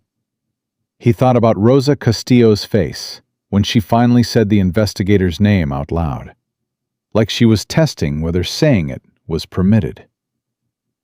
"I'll hold to it," he said. He believed that, too. Mostly. He drove to a motel on the north side that accepted cash. A plain, practical place with a parking lot visible from the room window. And he and Shadow spent the night there, in the specific kind of wary half-sleep that his body had been trained into over years of situations that didn't allow full rest. He lay on top of the covers with his phone on the pillow and his eyes going to the window every 40 minutes. At 2:14 a.m., his phone buzzed. A text from a number he didn't have saved, which he opened carefully. It said, This isn't over, soldier. Sleep well. Nate stared at the message for a moment. Then he forwarded it to Mendez with a single line. Add this to the file. He put the phone back on the pillow and looked at the ceiling and thought about the word soldier, which Zorich kept using. It was a tell. The word carried a specific resentment, the word of a man who had never served and had spent his life in a particular relationship with people who had. The relationship of someone who benefits from institutions while scorning the people who maintain them. It was a small thing, and Nate had learned long ago not to build strategy on psychological reads alone. But small things accumulated, and the accumulation was occasionally useful. At 6:30, Mendez called. The DA said yes, she said. Federal warrant application is moving this morning. They're pulling in the FBI field office. A pause. And in the pause, Nate heard something he hadn't heard in Mendez's voice in 4 days, which was relief. The specific relief of someone who has been pushing against a weight alone for a very long time and has finally felt it begin to move. It's happening. We need everyone in position and we need to move today. Define today, Nate said. I want Zorich to walk into a specific situation before end of business. Something he believes he controls. Something he comes to voluntarily. She paused. I've been thinking about this all night. The most effective takedown isn't a raid on his office or his home. He has lawyers in place for both of those scenarios, and he's had 18 months to prepare for that version of events. What I want is Zorich walking into a room he thinks belongs to him. Nate sat up. Shadow raised his head. The restaurant, Nate said. The restaurant, Mendez said. He wants his money. He's made his deadline clear. End of the week. Today is Saturday. He will come today, either himself or through Volkov, and he will come believing that last night's attempt at the restaurant intimidated Tomas into compliance. He doesn't know we were there. He doesn't know the attempt failed. She paused. I want Tomas at the restaurant. I want it open, normal, and I want federal agents in position inside and outside before Zorich arrives. You're using the restaurant as the trap, Nate said. I'm using his own arrogance as the trap, Mendez said. The restaurant is just where it closes. Nate thought about this. He thought about Tomas, who had built the restaurant with his own hands, and was right now at a friend's house in Alamo Heights, probably awake, probably drinking coffee and staring at nothing. He thought about what it would mean to ask that man to walk back into his restaurant, knowing what was coming. He thought he already knew what Thomas would say. He'll do it, Nate said. I know he will, Mendez said. That's not the question. The question is whether we can get everyone in place in the next 4 hours. Tell me what you need, Nate said. I need you to bring Thomas to the restaurant by 10. I need Elena there too. She is, legally, a victim of the Wednesday incident, and her presence gives the responding agents cleaner jurisdiction over the physical assault charge. I need the agents to be in position before they arrive. A pause. And I need you to understand that once this starts, you are a witness, not a participant. You stay visible, you stay calm, and you let the process do what the process does. And if the process runs into a complication? Nate asked. Mendez was quiet for a moment. Let's focus on it not running into one, she said. Okay, Nate said. But if it does? Another pause. Then I trust your judgment, she said, in the specific tone of a woman who does trust someone's judgment and is not entirely comfortable with how much. Nate called Tomas first. The older man picked up after one ring, which meant he hadn't been sleeping either. It's today, Nate said. A silence. Nate heard Tomas exhale once, slowly. Tell me what I need to do, Tomas said. Come back to the restaurant. Open it normally. Act like last night didn't happen. Like this week didn't happen. Like you're a man who is going to pay what he owes because he has no other choice. Nate paused. Can you do that? I have been doing that for 6 months, Tomas said quietly. I am very good at it by now. There was something in the way he said it that landed with weight. Not self-pity, just the simple, tired fact of a man describing the skill he had been forced to develop against his nature and at great personal cost. It's the last time, Nate said. Tomas was quiet for a moment. Then he said, Is Elena safe? She's safe. She'll be at the restaurant by 10. And you, Tomas said, where will you be? Where I've been, Nate said, in the corner.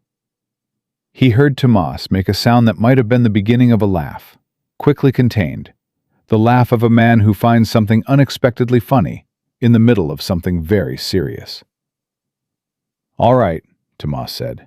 All right, Mr. Coburn. I will see you at 10. Nate ended the call and looked at Shadow.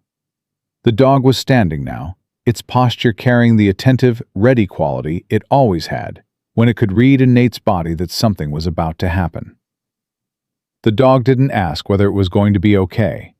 It didn't weigh the risks or calculate the odds. It just stood there, fully present, fully committed, waiting for the next thing. Come on, Nate said. He picked up the room key from the nightstand. He didn't check out. He just left, the truck pulling out of the lot and heading south, back toward the neighborhood, back toward the restaurant, back toward the specific convergence of everything that had been set in motion from the moment Dragon Zorich walked through the door and made the worst mistake of his 12-year career, which was deciding that the scruffy man in the corner booth wasn't worth a second look. 40 minutes later, Nate pulled onto the block and saw the restaurant's neon sign flickering on in the window. Tomas had gotten there first. The light came on, warm and orange through the glass, and even from inside the truck, even with everything that was coming, Nate felt something in his chest ease slightly at the sight of it. A man had built this place. A man had lit that sign every day for years, through debt and loss and fear and the grinding specific exhaustion of fighting alone. And he had come back this morning and turned it on again. Nate parked and got out. Shadow jumped down beside him. He looked at the restaurant for a moment. Then he straightened his jacket, and he and the dog crossed the street, and he pushed the door open, and the smell of the kitchen came out to meet him. Coffee, something warm on the stove, the particular smell of a place that has been cared for daily by someone who loves it. Tomas was behind the counter. He looked up when Nate came in. Coffee? Tomas asked. Please, Nate said. He sat down in the corner booth. He put his back to the wall, and he waited for Dragon Zorich to come back one last time. The federal agents arrived at 9:45. There were 6 of them, and they came in 2 vehicles that parked on different streets and entered the restaurant through the front and the back within 90 seconds of each other, moving with the calm, practiced efficiency of people who had done this kind of pre-positioning many times. Mendez came through the front door behind the first pair and went directly to Tomas, who was standing behind the counter with his apron on and his hands flat on the surface, in the posture of a man who was holding himself together through the deliberate application of stillness. She shook his hand. She said, "How are you doing?" Tomas said, "I have been better, but I have also been worse." Mendez nodded. She turned and looked at the room with the eyes of someone measuring sightlines and positions. 2 agents went to the kitchen. One took a table near the window with a newspaper. One positioned herself near the hallway to the back. The last one, the largest of them, a quiet man named Reyes, who had said nothing since arriving, sat down 2 tables from Nate's corner booth and ordered coffee from Miguel, who had been told enough to understand that he needed to act normal and was visibly struggling with the instruction. Elena arrived at 10 past 10 with a quick, comprehensive scan That Nate had a quick comprehensive scan. Nate had a quick comprehensive scan. That Nate had a quick comprehensive scan. Nate had a quick comprehensive scan. That Nate had a quick comprehensive scan. Nate had a quick comprehensive scan. That Nate had a quick comprehensive scan. Nate had a quick comprehensive scan. That Nate had a quick comprehensive scan. That Nate had a quick comprehensive scan. That Nate had a quick comprehensive scan. That Nate had a quick comprehensive scan. That Nate had a quick comprehensive scan. That Nate had a quick comprehensive scan. That Nate had a quick comprehensive scan. That Nate had a quick comprehensive scan. That Nate had a quick comprehensive scan. That Nate had a quick comprehensive scan. That Nate had a quick comprehensive scan. That Nate had a quick comprehensive scan. That Nate had a quick comprehensive scan. That Nate had a quick comprehensive scan. That Nate had a quick comprehensive scan. That Nate had a quick comprehensive scan. That Nate had a quick comprehensive scan. That Nate had a quick comprehensive scan. That Nate had a quick comprehensive scan. That Nate had a quick comprehensive scan. That Nate had a quick comprehensive scan. That Nate had a quick comprehensive scan. That Nate had a quick comprehensive scan. That Nate had a quick comprehensive scan. That Nate had a quick comprehensive scan. That Nate had a quick comprehensive scan. That Nate had a quick comprehensive scan. That Nate had a quick comprehensive scan. That Nate had a quick comprehensive scan. That Nate had a quick comprehensive scan. That Nate had a quick comprehensive scan. That Nate had a quick comprehensive scan. That Nate had a quick comprehensive scan. That Nate had a quick comprehensive scan. That Nate had a quick comprehensive scan. That Nate had a quick comprehensive scan. That Nate had a quick comprehensive scan. That Nate had a quick comprehensive scan. That Nate had a quick comprehensive scan. That Nate had a quick comprehensive scan. That Nate had a quick comprehensive scan. That Nate had a quick comprehensive scan. That Nate had a quick comprehensive scan. That Nate had a quick comprehensive scan. That Nate had a quick comprehensive scan. That Nate had a quick comprehensive scan. That Nate had a quick comprehensive scan. That Nate had a quick comprehensive scan. That Nate had a quick comprehensive scan. That Nate had a quick comprehensive scan. That Nate had a quick comprehensive scan. That Nate had a quick comprehensive scan with a quick comprehensive scan. That Nate had noticed she was capable of, the ability to read a room's architecture in seconds, which she had probably inherited from a man who spent 30 years reading restaurant rooms. She came to Nate's booth and sat across from him. "How long?" she asked. "Mendez thinks before noon," he said. "Zorich runs on a schedule. Collections happen in the morning on weekends. He'll send someone first, probably Victor, to see what Tomas's posture is. If Victor reports back that Tomas seems broken, seems ready to negotiate, Zorich comes personally." He paused. "He'll want to come personally. After Wednesday, after last night, after whatever he thinks happened here, he needs to close this himself. Men like him need to be in the room for the ending. It matters to them." Elena looked at him. "And you know this because I've dealt with men like him," Nate said simply. He picked up his coffee. "And because he told me himself, on the phone. He said he's been patient for 12 years. Patient men want to be present when the patience pays off." Elena was quiet for a moment. Then she said, "My father wants to thank you. He said it 3 times this morning on the drive here. He practiced it. A pause.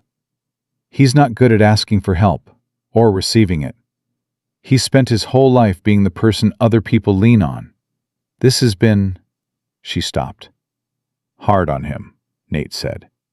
Hard on his idea of himself, Elena said. Which is harder? She looked at her father behind the counter, who was polishing a glass with the focused attention of a man who needs his hands occupied. He built this place because he wanted to build something that couldn't be taken away. Something permanent. And then it turned out that everything can be taken away if the right person decides they want it. That's the lesson everyone eventually learns, Nate said. The question is, what you do with it. What did you do with it? She asked. He looked at her. It was a direct question, delivered directly, without apology or softening. And he had come to understand in the last 5 days that this was simply how Elena Vega communicated when she thought something mattered.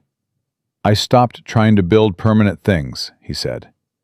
And I started trying to be useful to the people who still believed they could. Elena held his gaze for a moment.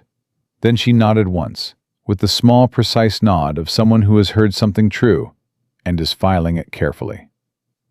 Victor arrived at 11:12. He came through the door alone, dressed down compared to Wednesday, a jacket over a dark shirt, and he stopped just inside the entrance and looked around the room with the practiced wariness of a man who has spent years walking into spaces where the power balance was unclear. He saw the agent with the newspaper. He saw Miguel behind the drink station. He saw Elena at Nate's booth. He did not see the agents positioned out of his immediate sightline. He walked to the counter and stood in front of Tomas. "Mr. Vega," he said. His voice was flat and professional, stripped of the casual menace that had characterized Wednesday. He was calibrating, reading the room. "Mr. Zorich will be here at noon. He expects the discussion to be brief." Tomas looked at him steadily. "Tell him I'll be here," he said. His voice was level. The 6 months of practice held perfectly. Victor looked at him for a moment, running whatever internal calculation he ran, looking for the signals that would tell him whether this was compliance or performance. He found nothing readable in Tomas's face. He glanced toward Elena's booth. His eyes found Nate. Something moved in Victor's expression. Recognition. Calculation. Then the specific decision not to react visibly to the calculation, which was itself a reaction that Nate clocked with precision. Victor knew who Nate was now, which meant Zorich had told him, which meant Zorich was coming here fully aware that Nate had been present on Wednesday, fully aware that the situation had complexities he intended to address in person. Victor left without another word. Mendez appeared from the hallway. She had heard everything.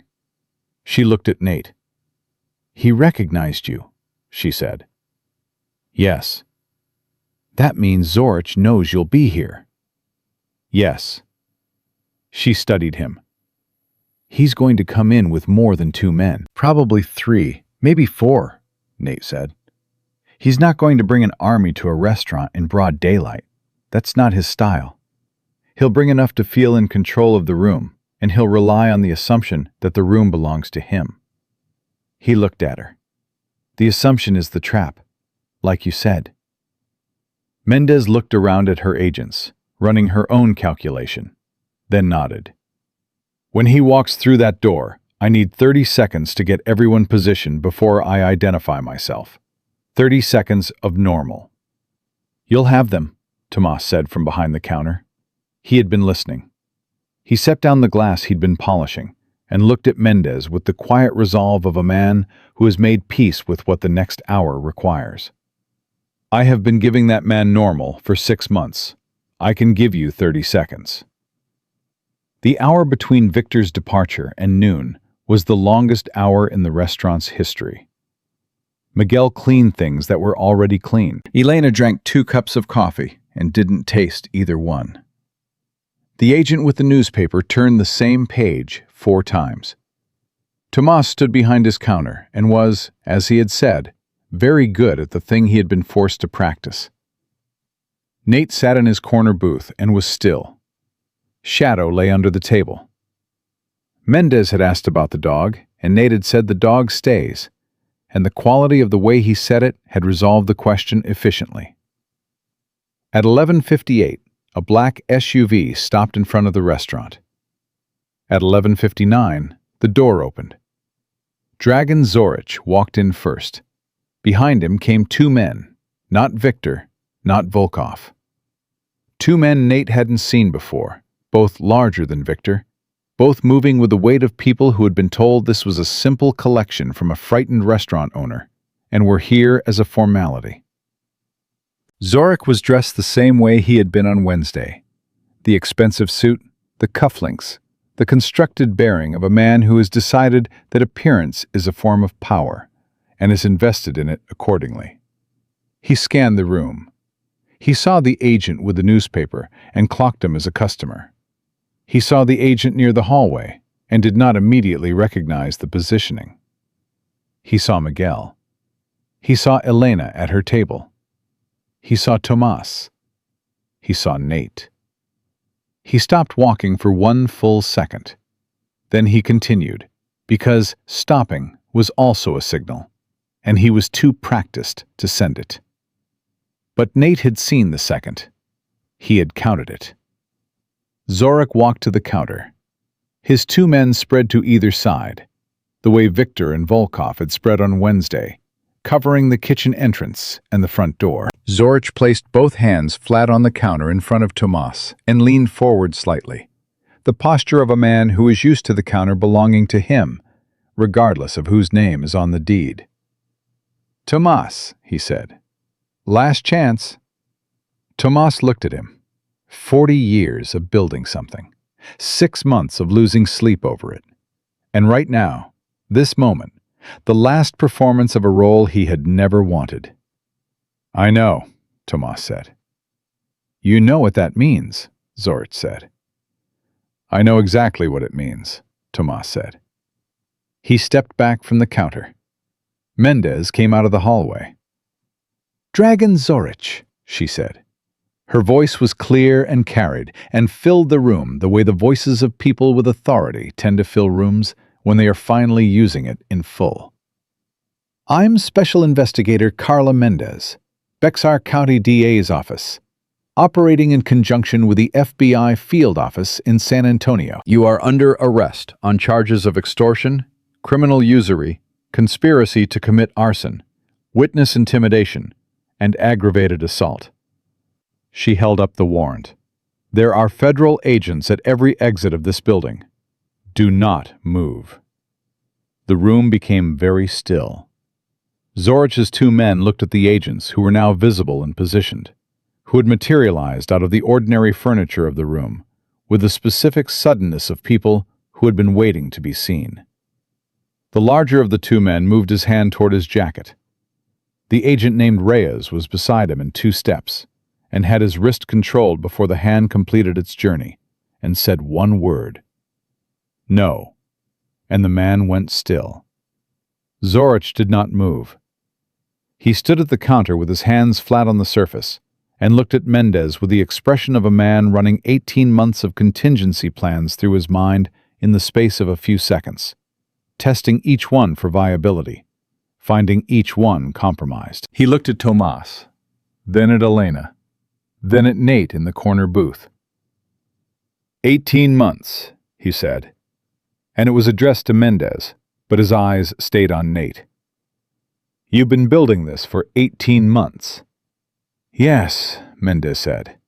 "And all of this," he gestured slightly, indicating the room, the agents, the arrangement. "Because of 5 days.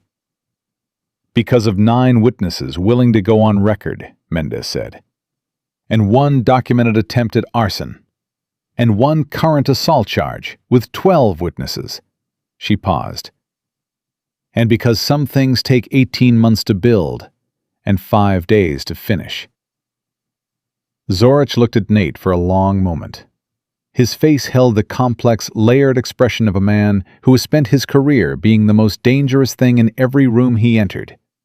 confronting for the first time the possibility that this was a room that had been built around him specifically, that the walls he had walked into had been constructed while he watched, and he had not seen it. "You were in the corner," he said to Nate, not with anger, almost with a kind of professional acknowledgement. "The whole time, every day this week, you were just in the corner." "I told you I'd be there," Nate said. Something moved across Zorich's face. Then it settled into the particular blankness of a man who has decided that what comes next is something he will get through the same way he has gotten through everything, by being patient, by calculating, by waiting for the angle that hasn't revealed itself yet. He was, Nate thought, still operating on the assumption that patience was a strategy that would eventually work. That assumption was the last wall of his empire, and it was still standing even as everything around it came down. Mendez handcuffed him herself.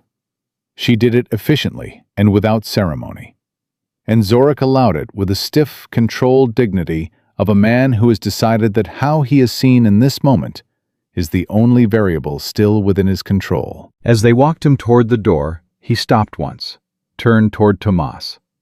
"This isn't what you think it is," Zorich said. His voice was low and measured. "I have lawyers. I have resources. This," he nodded at the handcuffs, "is temporary." Tomas looked at him. He looked at him for a long, steady moment, with the eyes of a man who spent 30 years building something with his own hands, who crossed a border at 22 with $40 and a name on a piece of paper, who lost his wife and kept going, who went to his knees in debt and got back up, who turned on his restaurant sign this morning, knowing what was coming, and turned it on anyway. "Mr. Zorich," Tomas said quietly, "so is everything." Zorich had nothing to say to that. Mendez walked him through the door. His 2 men were escorted out behind him. Outside, Nate could hear the additional agents and the vehicles that had been positioned on the street. The machinery of consequence, finally in motion. The restaurant went quiet. Miguel was standing frozen near the drink station with a dish towel in his hands. The agent with the newspaper folded it and put it on the table and stood up and stretched. Outside, through the front window, the street was filling with the activity of official vehicles, the organized, practiced activity of people doing a large thing that had been prepared for at length. Tomas came out from behind the counter. He stood in the middle of his restaurant. The tile he had laid himself, the bar he had sanded, the brick wall he had mortared on his knees, and he looked at it all with the expression of a man who was seeing something familiar, as if for the first time, or perhaps as if for the last time, and is not entirely sure which it is. Elena came to him. She put her arm around him, and he put his arm around her, and they stood together in the middle of the restaurant, and neither of them said anything for a moment. Because the thing they were feeling was too large and too specific and too long in arriving to be reduced to words without losing something essential in the translation. Then Tomas said, very quietly, "Your mother would have had something to say about all of this." Elena laughed. It came out sudden and genuine and slightly wet, and she pressed her face against her father's shoulder for a moment and let it happen. And Tomas held her and looked over her head at the ceiling of the restaurant he had built, and his jaw was tight and his eyes were bright, and he held on. Nate was still in his corner booth.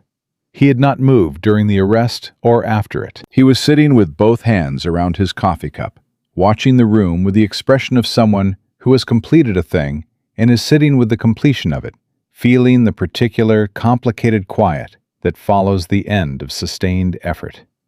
Shadow had his head in Nate's lap. Elena came to the booth. She slid in across from him the way she had slid in 5 days ago, when the room was full of people frozen in fear, and the door had just swung shut behind Zorich's retreating figure, and nothing was settled, and everything was dangerous. She looked different from that night. Not younger, not unburdened, but cleaner somehow. The way a face looks when it is no longer carrying the weight of something it has been holding in secret. "It's done," she said. "The arrest is done," Nate said carefully. "There's still the trial. Mendez knows what she's doing, and the package she built is solid. But it takes time."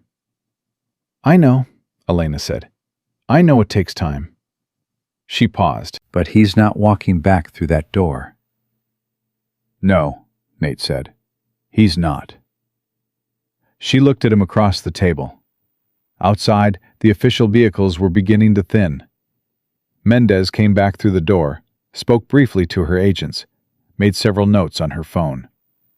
She caught Nate's eye from across the room and gave him a single, brief nod.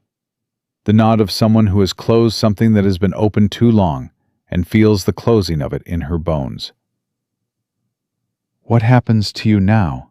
Elena asked Nate. He considered the question.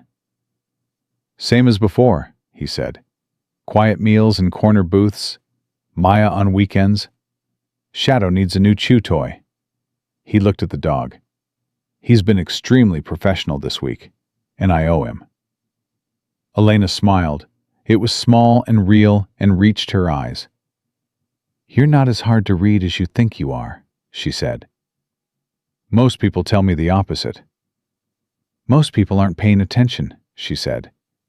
She looked at him steadily. You came in here alone one Wednesday night, and you ate rice and beans and minded your own business, and then you stood up, and everything changed. She paused. "Why does that feel like it was always going to happen? Like you were always going to be in that booth on that specific night?" Nate thought about this seriously, the way he thought about most things, without rushing, without performing consideration, just actually doing it. "Because the world is full of people like your father," he said finally. "People who built something real and are about to lose it to someone who never built anything. That's not a coincidence you walk past. That's a call." He paused. "I've walked past calls before. I told you that. I don't do it anymore." Elena was quiet for a moment. Then she said, "Stay for lunch." He looked at her. "My father is going to cook," she said. "He cooks when he needs to do something with his hands. He's going to be in that kitchen for the next 3 hours, and he's going to make enough food for everyone in this building, which right now includes 4 federal agents, 1 investigator, 1 very patient busboy, and you." She paused. "Stay." Nate looked around the restaurant, at Tomas already moving toward the kitchen with purpose, with the re-energized, forward-moving gait of a man returning to something he loves after a long interruption. At Miguel setting tables with the careful attention of someone who has decided that normal is the most beautiful thing available right now. At the morning light coming through the front window onto the tile floor that had been laid by hand, one piece at a time, by a man who believed that what you build with your hands is worth protecting with everything you have. He looked at Elena. "All right," he said. He didn't move to a different table. He stayed in the corner booth, his back to the wall, shadow at his feet, the morning settling around him like something that had been held at a distance for a long time and had finally decided it was safe to come close. In the kitchen, the sounds started. The clatter of pans, the hiss of oil hitting heat, the specific percussion of someone who knows exactly what they are doing, moving through a familiar space with recovered confidence. The smell followed, warm and layered and carrying the history of every meal that had been made in that kitchen by Tomas Vega, and before him by the memory of his wife, the smell of a place that was still standing. Out on the street, Officer Brannick was being approached by 2 federal agents who had a warrant with his name on it, and his morning was ending in a way he had not anticipated when he woke up. Across the neighborhood, Rosa Castillo was opening her flower shop and setting the orange marigolds in their bucket outside the door with steady hands, knowing that the man who had made her afraid to look at her own shelves was in federal custody and would not be coming back. Carmen Ruiz was unlocking the laundromat with a key that felt different in her hand than it had yesterday, lighter somehow. The weight of $2,000 a month in extortion, lifting off the future, like weather moving on. Roberto Salinas was in his garage with the radio on, working on an engine, and when a customer came in, he looked up and smiled the uncomplicated smile of a man who has told the truth and survived it. Victor was in custody. The two men from the previous night were in custody, identified by the photographs Nate had taken in the dark, outside the restaurant door. Volkov was being picked up from his apartment on the east side by agents who had his address from the federal warrant, and arrived before he had finished his first cup of coffee. An empire of fear, dismantled in a morning. Not because a single act of violence had overcome it, not because the right person had finally been brave enough, or strong enough, or angry enough, but because enough people had looked at each other and decided that the silence they had been keeping was costing more than the speaking would. Nate Coburn sat in his corner booth in Casa de Vega and drank his coffee and listened to Tomas Vega cook, and he thought about his daughter Maya, and thought that this weekend, when she came to stay, he might bring her here. Let her meet Elena and Tomas. Let her eat the food and sit in this room and understand, in the way that 15-year-olds understand things that are shown rather than explained, that the world had places in it where something had nearly been destroyed and people had chosen, at real cost, to save it instead. He thought she would like it here. Elena came out of the kitchen carrying 2 cups of coffee and set one in front of Nate without asking. She sat across from him, and they were quiet together for a moment. The good quiet of 2 people who have been through something and are on the other side of it, and don't need to fill the space with words. Shadow sighed under the table, a long, deep, contented exhale, and Nate put his hand down and rested it on the dog's back. And the morning moved forward. Some stories end with justice arriving like thunder, loud and sudden and impossible to miss. This one ended differently. It ended with the smell of food cooking in a kitchen that was still standing. It ended with a man in a corner booth, and a dog under the table, and a family that had been brought to the edge of losing everything, and had held on, and had held on, and had finally been given a morning that belonged to them. Dragon Zorich had built his empire on the belief that ordinary people, under enough pressure, would always stay silent. He was wrong about a lot of things. He was most wrong about that. Because it only takes one person to stand up. And sometimes, that person is sitting in the corner booth, quiet, unhurried, and already watching when you walk through the door.